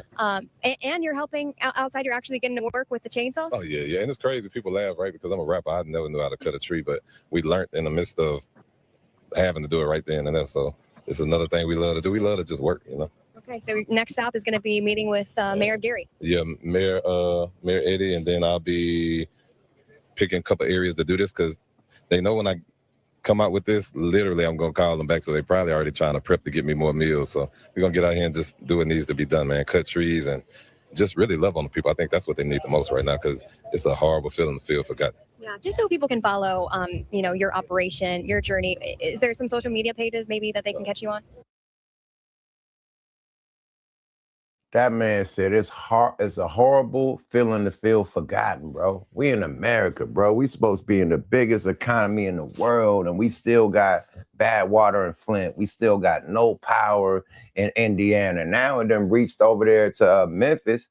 Memphis ain't got power right now. Like, come on, bro. Like, we supposed to be the richest, strongest nation allegedly, and we can't deal with home problems. But soon as a disaster happen overseas, man, we sending aid, we making sure they get their shit back together. But we got disasters, homeland, that ain't being handled. This is bullshit. That's what the politicians is for, where they at. You know what I mean? Got Trader Truth down here. Old boy to be doing the food. He's up here. He been up in Gary. And I ain't seen no black politicians and nobody nationally saying nothing about it. Like, it's Nah, where the fuck is FEMA? Like, right. come on, man. There's some other players that's supposed to pop up besides Trader Truth, my nigga. Like, where FEMA at? Hell yeah, man. You do know how much there handling that shit, bruh. So hey, how man, the fuck you got, come on, bro. Hey, it's like it's a blind eye to it. You know what I mean? It's Nah, because they got the motherfucking data centers out there, man. Niggas ain't talking about what it is. They got them AI data centers out there draining up all the energy. Niggas got blackouts now. Hey, Same bro. out there in Memphis. They putting it in our black neighborhoods, drain all our energy. Now niggas got blackouts. They ain't up in Gary. That's them motherfuckers not working up here like them electricians that, you know what I mean, that set up all the posts. That shit is knocked down. They taking their time. Look how many AI data centers they build out there. Then all of a sudden they ain't got no energy no more. I bet the data centers still up and running though. I tell you that. They keeping everything else cracking, but Gary, my nigga, Gary Laporte, all that. But Gary really, like it's been damn near 2 weeks. Bet you Walmart lights ain't out. Even the governor been asking for help. You know what I'm saying? No, nothing, nigga, nothing. No gas station, no nothing. All the power's out, bro. Period. Nothing. No food trucks. Them people barely got generators. There's people on ventilators and everything. Old folks, everything, man. Nigga, I'm going to the airport and getting the fuck up out of there. I'm packing my shit up in my car and I'm dipping to Chicago until this shit die down. Yeah, I mean, I'll be in the cheapest hotel, $30 a night hotel, nigga, until shit calm down. Fuck all that. Hey yo, that shit is black up there, my nigga. Pitch black. I went to Gary. I mean, pitch black at night. No lights. Hey yo, I went to Gary. If you heard the Midwest Royalty Tour with Twister, we just did that, and I was in Gary on May 23rd. On that tour, right? Yo, I swear to God, before we went, automatically we gotta go see Michael Jackson crib and everything, man. Yo, this ain't no disrespect to nobody, man, but TV cannot explain the level of disaster or poverty that I felt when I was in Gary. Now I done hustled all over this country. Listen, bro. Gary was a different level of poverty. I said, oh, shit. Yo, no exaggeration. That shit looked like that movie, I Am Legend, in real life. I swear to God. Yo, I swear to God, I took the pictures in front of Michael Jackson crib. I said, yo, first off, he got the snub nose. This shit a garage. I said, yo, I can tell. Yo, bro, I understand. TV could have never showed me this shit. I understand why Joe beat the shit out them niggas and said, we getting the fuck up out of here. Damn. So now bro, that's the city that was left behind. Y'all have heard about it my whole life. Nothing on TV can give you that experience until you go there. When you go there, you will feel oh my God, the level of disaster watch this. This is another thing. If you see the documentary about how fucked up Gary is, right? And you see these two old niggas, one nigga got the electric wheelchair. Word to mother. You'll see it's 3 niggas sitting by these fucking abandoned cars. I swear to God, you ride that. That's on Michael Jackson block, like 2 blocks up. You go down the street, them same niggas. Why we had this? I'm bugged out, so I had to stop and talk to these niggas. Like, it can't be real. You niggas is really sitting in the same spot. Oh, I got this. I got to fuck with y'all. Same spot. same exact spot. You know what I mean? Swigging. I said, See, oh, man, hell you no. know let what me. Joe Jackson, Gary been fucked got up, y'all. that Gary sense been of fucked hustle up. from, right? Like poverty Joe wise, that Jackson Yeah. nigga got that fucked. Ask sense of Drew Down. Ask Drew Down when you talk to him. Yup, he'll tell you about it. No, nigga, I was out there. Nigga, ask me. Nigga, I was about to tell my story before niggas start And how was it? How was Nigga, it, yup? we filmed Original Gangsters out there with Pam Grier, Jim Brown, nigga, Drew Down What? was out there, Remember that nigga. movie? Oh, y'all tripping. Yeah. Y'all never saw Original Gangsters? Oh, y'all tripping, Shaheem was in the Yeah, I movie. seen it. Shaheem was in the Up there. movie. We was in the movie. Ghetto Boys was in the movie. Like all the Virgin Record, Rap a Lot, you know what I mean, New Tribe niggas was in the movie. But we filmed that bitch in Gary, Indiana, and that shit was already dusty back then. It looked like a napalm hit that motherfucker, like worn out, like abandoned buildings everywhere, like barely got motherfucking gas stations and places where you could eat, that type of shit. Like, nigga, where can you shop at? Where the Yo, they mall got at? Like that high-rise type of shit. abandoned buildings. High-rise Abandoned abandoned buildings. buildings. Look at Original Gangster. All that shit was in abandoned buildings, abandoned lots and shit. It was like no civilization out there, nigga. We had control of the whole None. block because nigga nobody lived in it. my I nigga heard it said, I heard it made legend. like the suburbs, man. What happened? Is that true? Yeah. I heard it made. I'm capping on myself. I heard it made West Oakland look like the suburbs. Gary was a factory town. That man, y'all. what He- West Oakland movie in the suburbs? I heard Gary. No. I heard Gary He said it. made West Oakland look like the suburbs. He Yeah, moved that's from true. West Oakland to the suburbs. No, he said that the city of Gary make West Oakland look like the suburbs. Oh shit, man! It make West Oakland look, man. Fuck that, Beverly Hills, nigga. Like, nigga, yeah, boy. Detroit, nigga, yo, Watch this. yeah. Yo, It's ugly. Hey, It's I'm ugly trying to out tell there, y'all, bro. Now, man. yo, It's watch ugly. this. Gary This is was how something crazy different, Gary is. nigga. Look at Gooch. I see my Gary's nigga something Gooch in his different. thing. The Hey, honorable. yo, my girl is from Central PA, right? So that night we do a double event. Yo, shout out DJ K Caesar. Yo, we do a double event and we go to an all-white affair. Well, after we do the second event, bro, we leaving, and what you said about that pitch dark shit, damn. So you know the Gooch, sombrello, tap in. the Goose sombrello the Great. Frank Hold on, not to stands. cut you off. Goose the Great, tap in. I just threw the alley-oop, man. Tap in. The stage ain't never too big for Gooch, nigga. Tap in, my friend. You did. Oh boy. Go ahead. Yeah, so you know the like the glow in the dark, like the yellow umbrellas they be having for the Frank stands and shit. Yeah. Right. Yo, as we leaving the event, it is pitch black. You just see this little yellow shit glowing. We pull up on that shit. We pull up on that shit. Now, this is just on the way to the light, right? We pull up on this shit. It is in pitch darkness. My girl, like I said, she from Central PA, naive, sweetheart. She said, babe, that shit smell good as hell. I said, that's all we gonna do is smell, man. Hit the gas. Yeah, we out of here. Ain't no stopping in this shit. You crazy? It is pitch black. Yo, and we watch First 48. I'm old school. After we go do a show, we go hit Taco Bell and go to motel, watch First 48. I said, baby girl, we finna be on the next episode of First 48 fucking with this little sombrero. We out of here. Nah, we gone. Fuck the bullshit. But see, this right here is a little interesting fact, a little factoid about Joe Jackson. Joe Jackson Gary ain't got no his joke, sense of y'all. hustle. He got his sense of hustle from West Oakland. Now Google it. Ask Google where Joe Jackson went to high school at, nigga. And I bet you they say McClymont. No, his dad moved. His mom and his dad separated, and his dad moved to Oakland. Hold on. Let me lay. No, so that's somebody got that shit their in the mic background. on. This is nigga Tank, man. No, Tank ain't on like that. Nah, that was Tank. Tank, you gotta chill, my nigga. But Tank anyway, got that man, shit on the the big nigga screen. family, his mom and his dad split up. His dad moved to Oakland, so he was in Oakland from like 13 to like 17 or some shit like that. Then he moved back to Gary, you know what I mean? And then boom, did his 1-2. But he was in Oakland for a minute, West Oakland at that. Hey, at the formidable years where you start to get your game and your hustle. Yeah, that's why he went out. That's why he beating them kids' ass, nigga. Oakland So it's fair to say, after Oakland, when Joe got the Gary, his number one saying was, "Oh hell no." Hell no. Nigga, hell no. And Nigga done jumped from the frying pan to the fire. Oh, hell no. I gotta get the fuck up out of here. You say you went to his house, right? Now imagine all them motherfucking kids.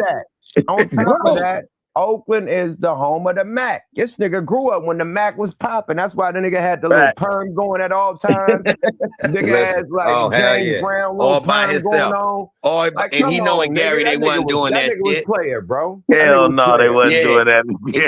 So his wife was doing that. His wife was perming everybody. Man, he knew what it was. You ain't lying. I ain't know he was from Oakland. Came from Oakland, man. That came from where the real pimp was at. He took that shit to Gary. He took the perm and that to nigga Gary, was slapping the dog shit out of people. Excuse me? Was still Yeah, respect or and not. shit. He took Shirley's to Gary, nigga. He took Shirley's to Gary.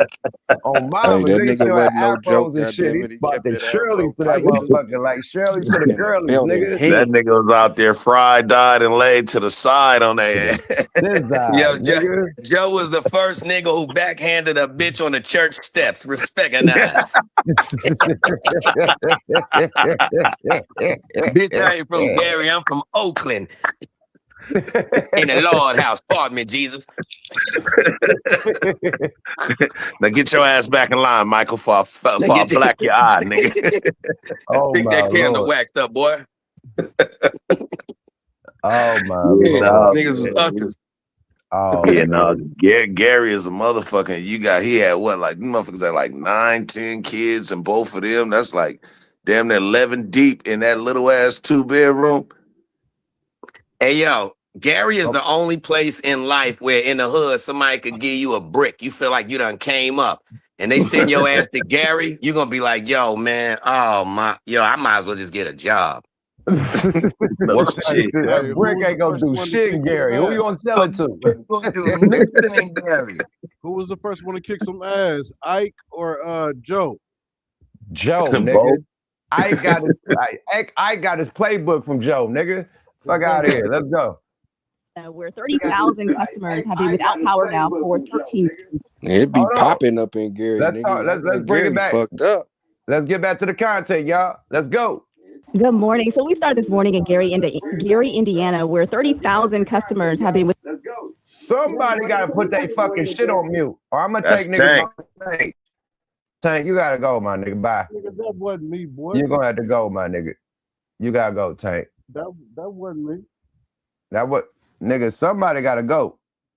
Who's that?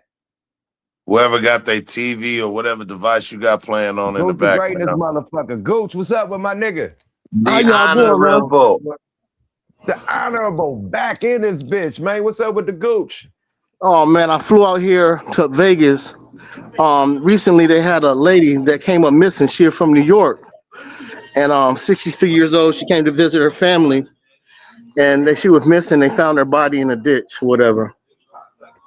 Oh, I know you guys probably saw it on the news or whatever, right? I seen that, Gooch. I seen that. Yeah, so they gave me an opportunity to speak at the house today with the family. So they were trying to put up a GoFundMe to get her back to New York. But I said, hold on, why are y'all getting a GoFundMe? Didn't the bitch have a round trip ticket? I knew it. I knew Gooch was finna. I knew this nigga. I knew why you think I didn't say I heard about the story. I knew what this nigga Gooch was finna do. If y'all don't put that motherfucker on that plane and strap her in and take care of all that other shit, what's she gonna do? Weekend at Bernie. Ain't like she gonna fuck with nobody. She gonna be the quietest motherfucker on the planet. I don't give a fuck how much turbulence y'all have. She ain't gonna move. Put a hoodie on and a ski mask. Honorable. See, I knew it. I knew it. That's a nigga MJG jumped out the way. Yeah, man, I seen it. Nah, nigga, no, you didn't.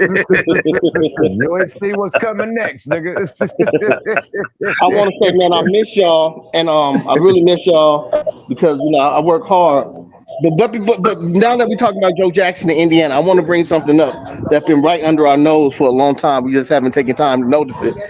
Before hip hop became popular, Michael Jackson was the first nigga telling bitches that wasn't his baby.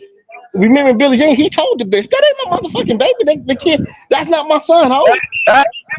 Facts. Talk about the Facts. nigga eyes just like mine. Yeah, That, look, that the nigga nigga eyes was so ain't much like at the mine. bed. Look, Mike was so cold. Remember when he hopped in the bed with the bitch, fuck, and then disappeared? Nigga, Facts. in the ball of light. Don't forget it. The bitch should have known right there he wasn't fucking with her. And then That don't forget nigga the fucked window. and disappeared. You remember Hey, that That fuck nigga song? he body fucked the bitch at disappeared in the Heartbreak sheet. Hotel. And then you seen like little Wow. lit up squares walk away, nigga. Right. Yeah. No, they ran away. And look though, hold on. Hey, After Billie Hey, the Jean, y'all squares were forget, lighting up on the y'all ground forget. fast as fuck. Them Yo, motherfuckers bro, got little. Them light up after squares Billie got little, Jean, nigga. he look, whooped you look at the Annie. video. He walked slow to the bitch house, but when the bitch said she was pregnant, them squares was running like a They was lighting up like a They was mother. lighting Them up. squares lit the fuck up like Shazam. Them niggas got little. And yet Oh man, when he whooped Annie ass, don't nobody still know if Annie okay. that bitch ain't okay. Where the fuck is Annie at? Oh man, I You miss think y'all, the man. last time, look, Mike Smooth said the last criminal. time The he seen Annie, honorable. he looked in the window and he heard the sound of a crescendo.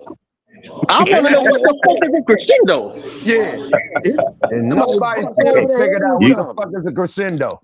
Hey, you gotta remember, nigga, that song right there was nigga, that was the only music video nigga Mike pulled out a nickel plated and didn't even look and popped a nigga. And shot up the club with a chopper at the end of the video. We're not giving Mike enough And credit, don't man. forget, and look, yo, Michael Jackson had the first zoom in. He leaned in and out without buckling his knees, looked at you face to face and stood back up. Nigga, yeah.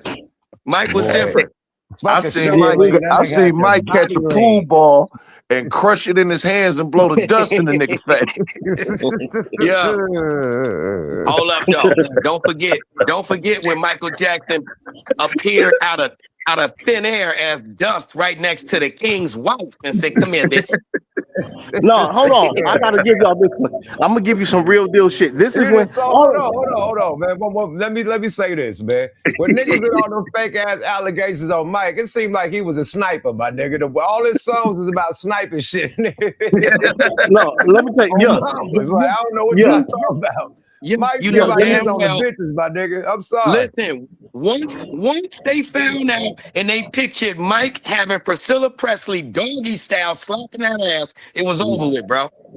They knew it. He already had Brooke Yeah. Shields. He came in the game with Brooke Shields, my nigga. Let's not forget. You ain't lying. Don't Look, forget man, that. And the price was, and for the right price, he got her He for a came in the deal. game with Brooke Shields, and that nigga had Emmanuel Lacey in his lap like a cabbage bag doll or something. Everybody that was somebody. And He had Emmanuel Lacey, Madonna. nigga. You mean Nigga, Emmanuel Stewart? Emmanuel Stewart. Emmanuel Lewis. My bag, Emmanuel Lewis. Well, hold on. Yeah, He I said got like to a say Cabbage this. Patch doll. This is when I knew Mike was a real nigga. He had bubbles that night, huh? Yeah, that was his first bubbles. After Emmanuel Lewis, he went and got bubbles after that. He like, fuck this nigga. I don't got bubbles.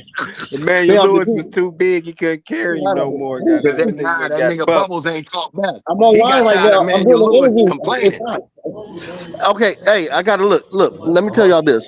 This is when I knew Michael Jackson was a real nigga. After all the allegations. So remember when dude went to his house to interview him, right? When that motherfucker climbed that tree in penny loafers, I said, "Oh, Mike a real nigga. Can't no nigga climb a tree in penny loafers." Remember he climbed the tree and said, "Come up here." Facts. He did say, "Come to my tree house." He had the little tree house. That nigga had on penny loafers and climbed a 20-foot tree. Yeah. Hold on. Let me tell I you ain't why never seen a nigga lean over at a 90-degree angle with penny loafers on. Yo, bro, let me tell you why. Let me tell you why. Everybody in the hood gotta praise Michael. Watch this. We all know if you got a child support warrant, it's a wrap. Michael Jackson came to court late in his pajamas, stood on the roof with an umbrella. Yeah, and man. grabbed his balls and started dancing. Well, any nigga that can climb a tree in penny loafers isn't guilty. Any nigga that can climb a tree in penny loafers is not guilty. Go ahead, Not at go ahead, all. Gooch. My bad. Go ahead, Gooch. I said any nigga that can climb a tree in penny loafers isn't guilty. I'm telling you that right now. Any nigga that could outdo Bruce Lee, like he outdid shit that Bruce Lee did. Like Bruce Lee was the out nigga that was out defying gravity and shit. This nigga defied gravity in every video. nigga defied like elements and Look, shit. let Ellen me tell shit. you something. Earth, If a wind, and nigga fire, walk in the nigga, Ellen shit, nigga.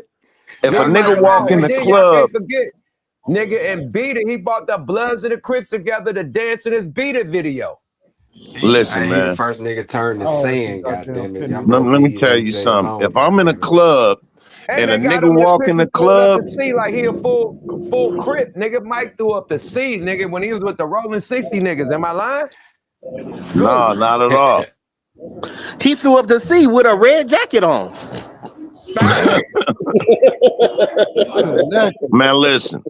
If I'm in the club and I'm having a drink and a nigga walk in and stand by the door and flick a quarter all the way across the room and that motherfucker land in the jukebox, I'm it's leaving. time for me to go. It's Time for me to time to go. go. Fuck up out of It's here, time to bro. go. Who the fuck This is is this? not your night. Yeah. I would have been Mike the nowhere Dragon else. was the Finna go only Ric there. Flair motherfucker has seen entered the Diana building. Ross with her wig off, goddamn it. To make this shit up, man. Hey, y'all. Hey, I gotta run, man. I gotta hit this law library, man. You know what I'm saying? I love It's all tapping in good, with my y'all, nigga. man. Appreciate you, bro. Man, Okay, Nigga, be Mike, Mike we is safe, gonna miss hard. man. you, brother. Have a good day, Thank Mike. you, brother. Salute to y'all, man. I'll holler at y'all soon. Big Mike. Salute, All right. man. Salute, Mike. Yeah, it's time to go. This nigga just flicked the motherfucking quarter all the way across the room. It's time to go. Pretty much. Pretty much. Nigga, Pretty much, my nigga. That nigga boy. man, Hey man, Hey, Mike is a cold motherfucker, man. I don't give a fuck. blood. Mike is still my favorite nigga, man. That ever did it and got away with it, nigga. Like yeah, really beat their ass, owned the publishing game. Like man, listen, owned the Beatles catalog, man. This nigga boy was one of the Everything. masters at the game. He learned from the best. He learned from Quincy. That nigga learned from the other nigga that put him on. The one that Barry Gordy and Very all them good. niggas, man, he learned from the best, nigga, and then put that Oh, shit soaked up game like a sponge. They thought this nigga was weird, and Light Boy said that nigga got up in the motherfucking sent his legal team on niggas and put his bread on shit and start playing Monopoly and chess on these niggas.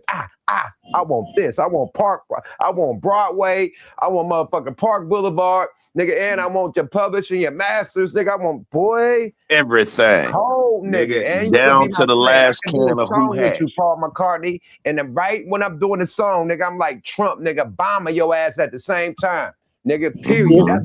That was yeah, Mike. That was yeah. Mike. You could be negotiating, y'all kicking it and bow. Your bud is mine. Yeah, Nigga, yeah, take yeah. that. Nigga that Yo, took your Wiley shit. too. Nigga that took your whole shit while Yo, the girl yo. is mine, nigga. The publishing is mine. The masters is mine, nigga. You're done. Hey, yo. Have you ever met Michael Jackson? No, I didn't. I met Quincy Jones though. I did songs with Quincy. I did a song with Quincy Jones that I got Grammy nominated. Me and Numb got Grammy nominated from the Quincy Jones song "Stump." Everybody think we got Grammy nominated from 5 on it. It was Quincy Jones' album. We was on an album called The Juke Joint. You know what I Yep. mean? And that's when he was doing all the the like compilations album where Secret Garden and shit like that came from. So this was one of his last albums that he did like that, and we had the pleasure of getting on that. But Quincy, we got on Quincy shit because I'll tell him. we beat Michael ass on the charts on the Billboard. So I think they put out like a Michael Best of Mike. You know, it wasn't no new album. It was a Best of Mike or something. So we was number one on the Billboard chart for 4 weeks straight. No, 3 weeks straight. And we beat Mike ass. You know what I mean? Period. Yeah, So this is that's him. on the radar And of Stomp. Quincy. Yeah, hold on, Stomp hold wasn't on. no little song. I hate to Yeah. interrupt, but yeah, I'm at the SPCA, and it's 2 dudes helping me, and they're like, "Is that y'all from the Loonies?" I said, "Yeah, I'm at the SPCA because somebody told me that sheep have they pussy is just like humans, so I came to adopt 3 of them, and I'm on the live with y'all while I'm talking to y'all. They're like, "That's y'all from the Loonies, huh?" I said, "Yeah." Yeah. Oh yeah. It was a history album. It was Michael Jackson history album. We beat Michael Jackson history ass for 3 weeks in a row. He was like number 2 to us. So we beat the history album. I just looked at the plaque. I just had to go look. I had to go look at the plaque. We beat history ass. So we beat history ass for 3 weeks. And then that's when Quincy hollered at us to get on his shit. But I never met Mike though. Think about that Damn. lineup though, man. The Loonies, motherfucking Shaquille O'Neal, Yo-Yo, Coolio. You know what I'm saying? That was a sick lineup on that song. It was Yo, Grammy let me ask you nominated, another nigga. question, man. And this ain't, yo, I'm just, I'm from New York. I'm a fan first. You know what I'm saying? Yo, salute to everybody along that brought me on this journey to even meet you and shit, yup. You know what I'm saying? Salute to everybody else. I don't know y'all, but yo, what up? Network, Salute, Calico, salute, and salute. MJ. But yo, I got a question for you. Yup. You've worked with a lot of legendary artists. Like, what artists that have, like you just mentioned Coolio and he passed, rest in peace. You know what I'm saying? So like, what legends have you worked with that I see like how your energy is? What legends have you worked with that you have truly missed, man? That really made a presence that us as fans never even got a chance to ever know. Like I saw how personal you was with Pac. So I'm like, you know what I mean? It's a lot, man. But you know, the number one is definitely Shock G. You know what I mean? We are from the digital underground lineage. You know what I mean? That's the big homie, the first nigga that really like put the Loonies on, the first big artist that really believed in this, man. Shock G first. You know what I mean? Rest in peace to Greg Jacobs. You know what I mean? Mac Dre. You know what I mean? That was one of my best homies, man. Missed the shit out of him. You know what I mean? The Jacker, one of my homies, best homies, missed the shit out of him. Of course, Pac, you know that.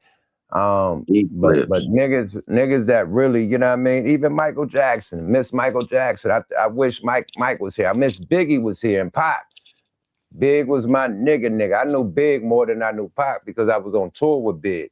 You know, Pac was more fucking with my cousin and them, the Gov, you know what I mean, and shit like that. So, you know, I knew him just meeting him through Digital Underground, but actual like homies were on speed dial, nigga, and we pull up and fuck with each other. I was more homies with Biggie and Junior Mafia because we went on tour for hella months together, and I was a weed man on that whole tour.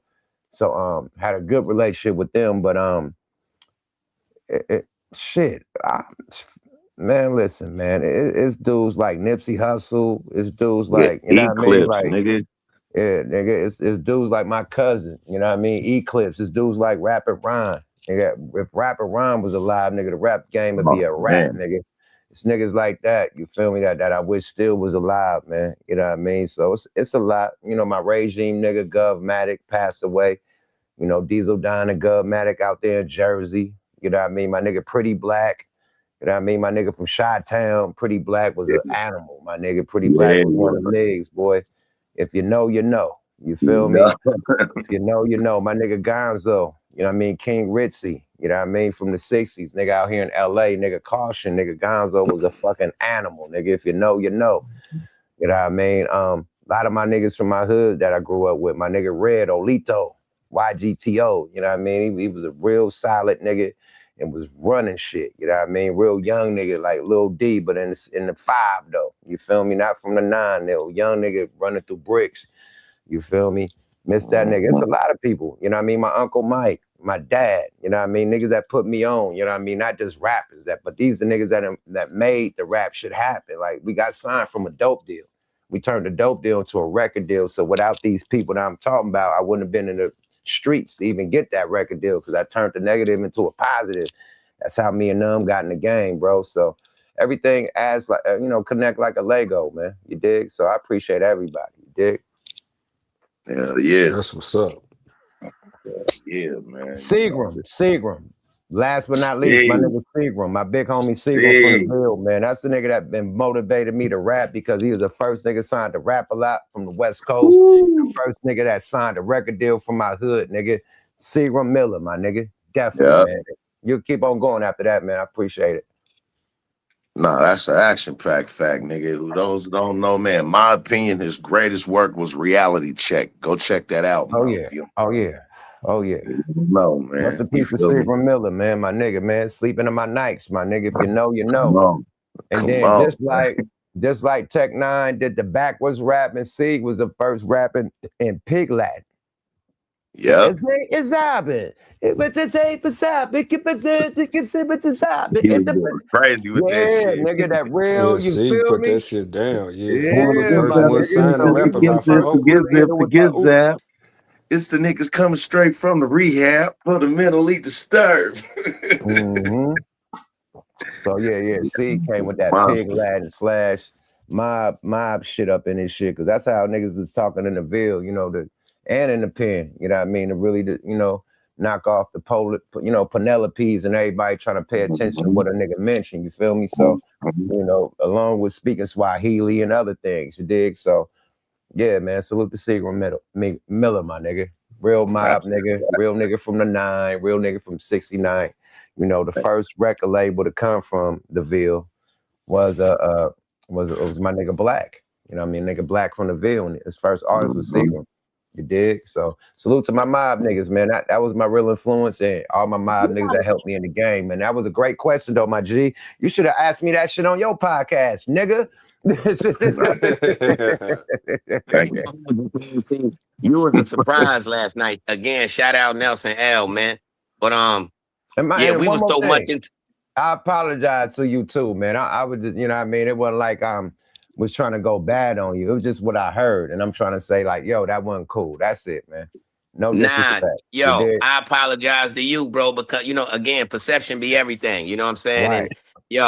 And I had to speak on the fact of, because again, being in the penitentiary and having a perception of the penitentiary is totally different. So when I was saying, as far as the bro, I'm like, I know the phrase that the message he was coming with, bro, to a convict's ears it got the same reception that it would to somebody free. You get what I mean? Right. So that's they look at that like shit totally different. Like, hold on, bro. A lot of niggas that did the law library defended themselves. You been through it. So, but to everybody else who never, it sound genius. That's what you were saying. Yeah. Bingo. Yeah, exactly. And it ain't no hope behind it. And a lot of times, it steers people down the wrong path, and they really put a lot of effort into something that's been proven, you know what I'm saying, to work against you, bro. You know what I mean? Okay, we was talking about the power outage. Now let's see what's going down in motherfucking Memphis. Out power now for 13 days, probably 14 days, almost 2 weeks after a deadly storm hit the area. So the storm brought tornadoes, flooding, and winds reaching 100 miles per hour. 7 people were killed. Now families, they say they still cannot keep food or medicine cold, power, medical equipment, or charge their phones. And some neighborhoods are still completely in the dark. Gary Mayor Eddie Melton, he says there is no excuse for this to be going on this long. Let's listen. Today, I want the people of Gary to know this. I want you to know that I share that frustration. I've stayed in strict communications with NIPSCO, and I have made it very clear that the current pace of restoration is unacceptable. While NIPSCO has set a target date of August 25th for full restoration, power is still being restored as we speak right now. And I am still pressing them to fully restore Gary's power before the August 25th date, which is this Tuesday. Hey, man, to me, this is all one big social experiment, because for years they've been telling us that it was going to be some type of national blackout. So I don't think none of this is coincidence, but don't listen to me. What do I know? How are people eating? Like, how are they drinking, eating? You know what I mean? Like, that's not healthy, because if the power is out, the refrigerators, the freezers and everything, all the food is spoiled. And then if there's no power at all in the whole city, is it just the residents, maybe? I'm sure it's the whole city, like no businesses, everything is shut down. Businesses, schools, everything shut down. So how are you eating? How are they even getting food? Well, several groups are stepping up to help. I know World Central Kitchen serving meals. I know Rapper Trey the Truth. He brought an 18-wheeler of supplies, helped more than 1,000 families. Today, food critic Keith Lee and NBA star Tyrese Halliburton, they are there to distribute more supplies. You can check Keith Lee's Instagram for the location. And, residents there, they are just basically, just as you said, just trying to figure out how to feed their families, how to get air conditioned, go to cooling centers and things like that. They meet a lot of the residents. They file class action lawsuits against the power company, accusing them of failing to maintain the trees near those power lines. And NIPSCOs, they are denying any wrongdoing, but they said that they will fight that lawsuit if brought to them. And my full interview with Mayor Melton is available on my podcast, and he explains how to get assistance, where to find cooling and charging stations, how to apply for reimbursement if you need it for some of the things that you've had to come out of your pocket with, and to remember to call 211 if you are any sort of emergency. If you need anything, you can always call 211. And now what's also making a lot of noise this morning is Memphis. They are dealing with the same type of crisis. A powerful storm. Yes, it moved through the city on Saturday, bringing winds up to 80 miles per hour. Now, at the height of the storm, more than 140,000 customers lost power. And as of last night, more than 80,000 were still in the dark. Schools are closed, businesses are closed, and tens of thousands of families, they are also without air conditioning as temperatures are climbing into the 90s. They say crews are working to restore power, but the utility company, Memphis Light, Gas, and Water, says damage is so widespread, it cannot tell every customer when the lights will be back on. Now, Tennessee State Representative Justin J. Pearson says AI data centers share some of the blame for what's going on. Let's listen to what he had to say. Memphis is a majority Black city where a quarter of the population currently live underneath the poverty line. And this is the same place where Elon Musk chose to build the country's largest set of data centers, which have the same electric grid as Memphis families now without power. Also left in the dark right now are tens of thousands of residents of Gary, Indiana, who've been without power for almost 2 weeks now. And Gary is a city where 75 to 80% of its residents are Black, and a third of the residents are living below the poverty line. And Indiana is home to 147, yes, 147 data centers. And Gary's electric grid powers 8 of them. This energy demand caused residents' utility bills to skyrocket, and now we're dealing with what's going on right now. I told y'all that last week. Listen, it's on. Boom. You see this shit? Them data centers, man. This is the governor out there saying it, man. Like, everybody want their AI, but this take water, it take electricity. Take Like, everything. hey, good luck with that shit. Hey, yo, am I crazy though? Why the bro that you first had showed, why he look like French Montana? This nigga stupid. No, the last brother that he showed looked like Huey from the Boondocks. Right. Yo, the last dude, like his fro was inflated with that little skinny ass mustache. But yo, bro, I'm telling you, that's French brother. Look at that That's what shit, I the was gonna say, lineup, network. That everything. nigga, that's Huey, nigga. But peep this, y'all, man. They saying it's Agenda 30 smart cities. You know what I mean? Like, they try to do some shit, bro. Period. So, you know, it's some shit that's going on under our nose, and we're being very distracted. You know what I mean? One is this Keefe D murder trial, distraction. Another thing, that this war that we got going on that we didn't want, distraction. It's a lot of shit happening under our nose while we paying attention to all that other shit. You know What I mean? about Nelson Wells? Y'all ain't hear about him on the West Coast? Nelson Wells. But that ain't even the case. I mean, Nolan Wells. No more. Nolan Wells. Nolan Wells. That's not even the case. Gooch in the back, yeah. Yeah, that's not even the case. That like they didn't shut. They boom. They trying to this make shit's it a case. They indefinite. trying to make people, you know, get investigated and actually come to court. But it ain't even the case. They still trying to get the autopsy thing straight. So that's not even the case. But it's another, you know what I mean? Distraction. You know, the little girl hanging out there and, you know, found hanging on a tree in Mississippi. That's another distraction to a lot of underworld shit that's going down, allegedly. Gooch, what up? Man, my bad, man. I was loading them sheep in the truck, and it, nose accidentally hit the phone and hung up. Oh, okay. This nigga is stupid. Gooch is crazy, man. Let's get to this Keefe D thing. Have you been watching the Keefe D trial, Gooch the Great? And what do you think is going to be the outcome? Life without the possibility. Okay. Plain and simple. Yeah, I mean, if you're dumb enough to talk about it, we're gonna be dumb enough to give you life. You didn't give a fuck, so we don't either. Lil Jon made a song about it. And they gonna give him the angle to podcast his way out of jail. Same way he talked his way in, he gonna have to podcast his way out. Oh, you ain't got to worry about that. He ain't never getting out. With that. That's the whole point. Right about now, he can tear up his birth certificate. We know when you were born, nigga. We just gonna figure out when you gonna die. That nigga can tear his birth. Pretty fucking much. I know his face card is all bad. Like he got to go to the system after this. His face card is all bad in the streets. Good luck with that one, brother. That's all I'm gonna say on that. That nigga Shelly gonna be a nigga that got a whole Pac mural set up in his room. Oh man, please act like you got respect for the dime. So one thing you can't forget though, bro, because due to it being Pac, he ain't just gonna have no beef with no damn prisoner. Everybody, man, the nurse, the COs, the warden, everybody love Pac, man. It's over. That's what Marcus Carr was saying. Like, this is a Pac nation. Like all the people that was young when Pac was alive, they're grown now. And these are the people in these positions that you're talking about. Man. So, yeah. He might really go up in the warden office or the sergeant and really see a Pac picture type shit. Yeah, bro. All of this poetry that run through the prisons, the rose from the rose from the concrete, that's everywhere in prisons. A lot of those phrases are on hella police walls. Y'all know how many white thug life motherfuckers is in prison, nigga? Yeah. Thug life tight on them niggas. Hey man, it's going down. Hey, that nigga better not. He gonna You spend better his not. life in the hole. He gotta be in PC. You know what I mean? The 50-50 yard, he gonna have to do that because there's no way he gonna be able to walk a GP. Hell no. That Definitely nigga He better 50. not can't go go in there with nowhere. no pre-medical conditions because that nigga got diabetes, anything. Nigga, good luck on But getting your then that's medicine on good. time. They could put him in a medical unit. That's another PC unit you could be in, a medical unit. So that's even And So better guess what if who for him. gonna get him? And so guess who yeah, gonna get him? The nurse that's gonna be sitting there treating him, exactly. crying like, "Yo, man, I listened to Pop on the way to work.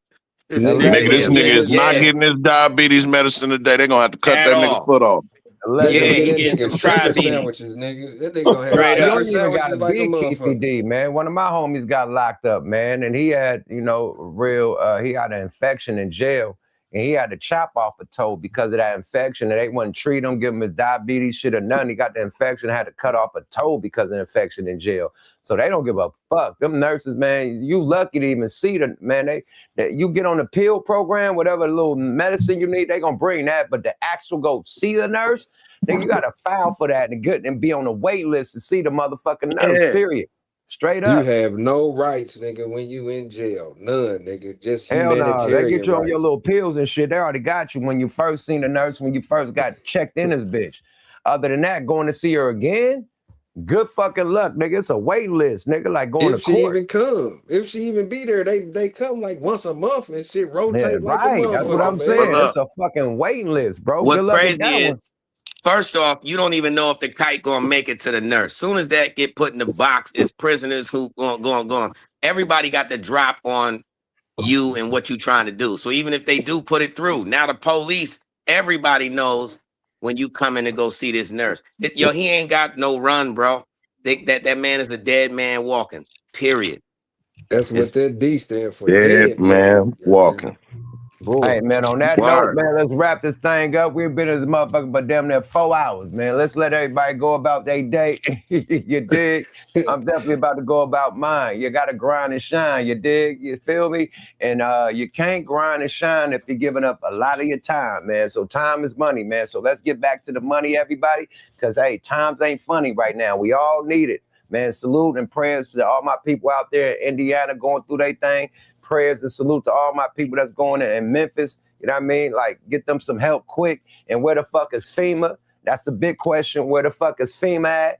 You know what I mean? And you motherfucking, your companies and shit out there that's fucking us up with these motherfucking data centers, man. It's on you, man. You feel me? And we should be suing y'all bitch ass, man. That's what I got to say about it. Y'all give y'all shout out, though. Go ahead, Quaalude. You the guest and do your thing. Man, I want to say first and foremost, man, shout out to you, Young Mouth. Appreciate you having me. You know what I'm saying? Shout out to Uncle Beats, Hood Hierarchy Radio, and shout out to me, man. Quaalude Overdose Music. You know, I'm 49 years old. I got a mean sound, and my shit unique, man. Plus, on top of that, I do my own visuals and everything, man. You know, I'm coming with something different, and appreciate everybody that allowed me to live this dream in real life and put me on the road and shit. You know what I'm saying? So shout out to everybody. Shout out to my girl, Queen Amy. My partner, IKS. We got a podcast called The Connect Work, and you was on there last night. So before we hang up, can I get the interview with you, Yuck? Yeah, of course. I'm out of here right now, though. I got business. No, not right now. I'm saying, since you had brought that up, I got to drop my lug for the shout out. Yeah, That's easily, man. I land did my an interview plane, with man. you last night, but we could I run know, it but back. it wasn't. We ain't set it up. Well, we had to, you know what I mean? Because that was Nelson Shine. I wasn't able to really dig into you know what I'm saying? Hell yeah, bro, you the legend, man. No Diddy bop, man. We could get it rocking, man. Say less, man. Definitely. Hit Nelson for the line. And the last shout out to the FX Radio Network, man. That's my man. He pulled up right here for this live too, man. So that was him on the chat and all that. Shout out to FX Radio Network. And he got a mean music review show called Gas or Trash. Y'all go on and pull up and check the boy out, Oh, man. Good shit, man. Salute to FM Radio, man. Salute to you for tapping in, man. Have a blessed one, my G. Definitely, bro. Appreciate you, man. Y'all be at peace. All right, one. No doubt. My guys, keys. Another one like the other one, man. You know how we do it. Man. The Trinity, 3 the hard way, goddammit. This dialogue was for all of y'all today, goddammit. Shout out to the chat, the misses with the wrenches, everybody that was on the panel from Tank, Gooch, Micah Scari, Network, Quaalude, me, and Yuck Measy, the fire breathing Dreezy. You know what I'm saying? And me being from that town, Indiana, I gotta give a shout out to Gary, man. Shout out to Keith Lee, Trader Truth, and everybody up there holding it down, man. And to y'all black politicians from here and all over America that ain't said nothing about Gary, y'all need to be ashamed of yourself. From Jasmine Crockett to everybody else. Y'all down in Mexico kissing Mexican babies and all that stuff. And there's black babies up here that ain't got no air. It's hot and they mad. You know what I mean? And you know, it's a travesty for all them people up in Gary to be living like that right now. And in Memphis and everywhere else where we lacking that. So, hey man, we need to goddamn it get it together. You know what I'm saying? And what you say network, one more again, one more motherfucking win, man, for our black people. Goddamn it. We gotta hold it down for Gary, man. Yada da. And yeah, And what one the more D thing. stand for? Gary? Yeah, Gary, Indiana, nigga. That's what I was gonna say too. And yuck, nigga, Sebo coming this weekend. Sebo coming this weekend. They'll try to get us some motherfucking footage for our kicking shit, man. And Mike Epps having a big ass extravaganza this weekend, man. So I'm gonna chop it up with you. See if I get some backstage footage. See if you can goddamn get a nigga pull or something. You know what I mean? Because we doing it big over here. What the fuck weekly? Yada da. You bitch you. My on the spot correspondence, man. Let me know. I will line up the channel and just let you just run the motherfucker. You just be there live the whole time, nigga. Period. Well, that's what's up. We gonna holler then, my nigga. Yep, For yep, real. yep. I got put this motherfucker on, set you up for what time you want to go on, and you just run it and you can cut the motherfucker off, man. Period. It's a way where I could make a motherfucker the moderator, the whole shit, and I don't even have to be here. Give him the keys to the whip. Yeah, that's Yeah, how for the Digital weekend. Soapbox used to do me. They used to, put the shit up and I could control the whole shit and then get up out of there. But it's on they shit. You feel me? Yeah, that's So I can what's set up. it up. I can Yeah, set it that up. we Network. gonna holler. Yeah, we gonna get Hey, it, bro. man. This weekend, right? Yep, Mike Epps got a big weekend this Is it weekend, man. Saturday 3 or days. Friday? Saturday, what day? I think Sebo shit is Friday or Saturday. I'll find out for you. Well, you can That's find out too. perfect. But That's because perfect because we get down in Virginia on Sunday. We in Virginia this Sunday. So the bet. Friday and Saturday is open. You did? Yeah. Mike Epps got a car show Sunday. He got a whole weekend. You know what I mean? So you know what I mean. And I'm gonna salute be to out Mike there. Epps, man. He's the one that's trying to restore Gary because he's from Gary, Indiana. So he's been buying, property out there and like really trying to reinvest into Gary. So salute to Mike Epps, man. Like he really trying to Yeah, look that's out the for the homie. community out there, definitely. That's the homie, man. But that's what it is, nigga. This is What the Fuck Weekly. We everywhere, like Savoir Faire. Please Mm-hmm. believe that, man. And with that being said, man, first and foremost, salute to the fire breathing dragon for opening up the platform for us to all come teach, learn, and build with each other while we have ourselves a good goddamn time while we doing it. Right around now, you know what the deal is and the drill is, man. We need to see them dragons in the motherfucking comments, man. Shout out to the honorable Gooch the motherfucking great, man. Go on and hurry up and herd them sheep and get them in the car, man, and get them back to where they need to go. Salute to MJG, man. Salute to Mike Ascari, free and fast and not motherfucking later, man. Salute to Qualo for papping out, man. You know what I'm saying? Everybody who pulled up, man, we appreciate it, man. To the chat, the channel, and the whole fucking panel, man. Salute to of course, the whole gang, man. Big Sis Shaniqua, man. Salute to Ebony. Salute to Erica. Reese Mayweather. Salute to the brother Nelson L. Good build last night, brother. Salute to Mac Mean. Salute to Unseen TV. My boy Abe over there doing this motherfucking Dougie, man. Hey, everybody in the chat collectively, man. We appreciate the appreciation. You know what I'm saying? We signing out one more motherfucking welcome back to What the Fuck Weekly. We appreciate y'all sincerely, man. Yuck, one more again, one more motherfucking win. Make sure that y'all go tap in with my podcast, TOTFC Podcast. It's Top of the Food Chain Podcast. TOTFC. I'm gonna leave it in the comments, man. So make sure y'all hit the link. Make sure y'all go tap in and run the numbers up on that Yuck Mouth / Afro Man song. Make sure you go follow the Fire Breathing Dragon on Kick. Man, hey, man, we doing it to motherfucking death, man. We doing it to death. Let's go. Yuck Let's Mouth, go, one yeah. motherfucking mob, man. My brothers, man. Teamwork made the dream work, man. WTF Weekly, your host with the most coolado smoke with my co-host. Network Calico and MJG, and the G stand for Gary, Indiana. We need you to be good money. You feel me? Straight up, I appreciate everybody, man, that tapped in tonight, Dynamite. Appreciate everybody in the chat showing y'all where it's at. The missus with the wrenches, you know what I mean? The Nation, the Dragon Gang, you know what I mean? The SID Committee, everybody, man.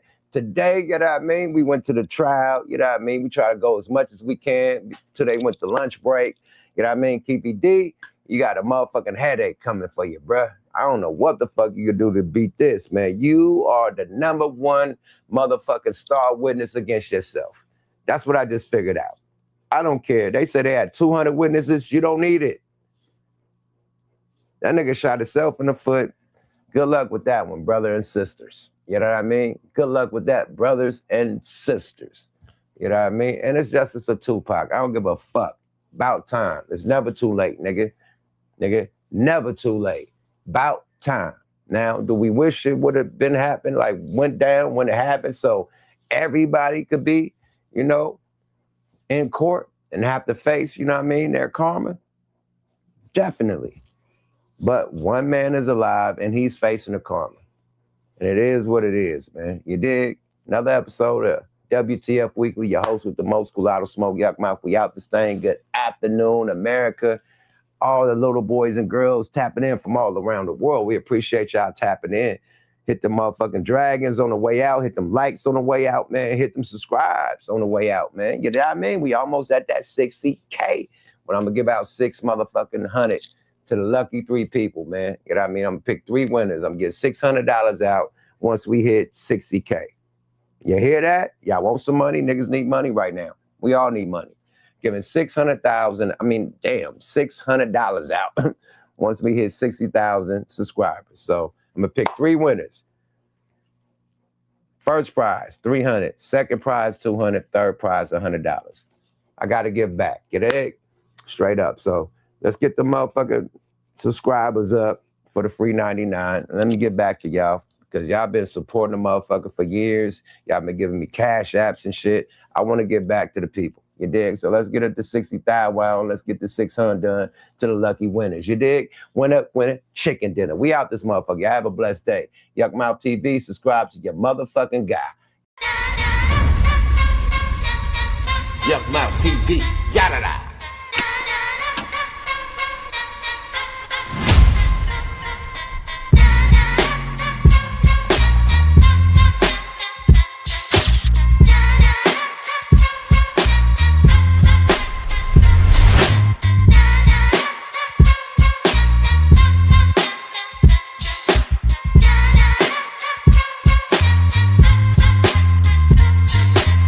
Yuck Mouth TV, yada da.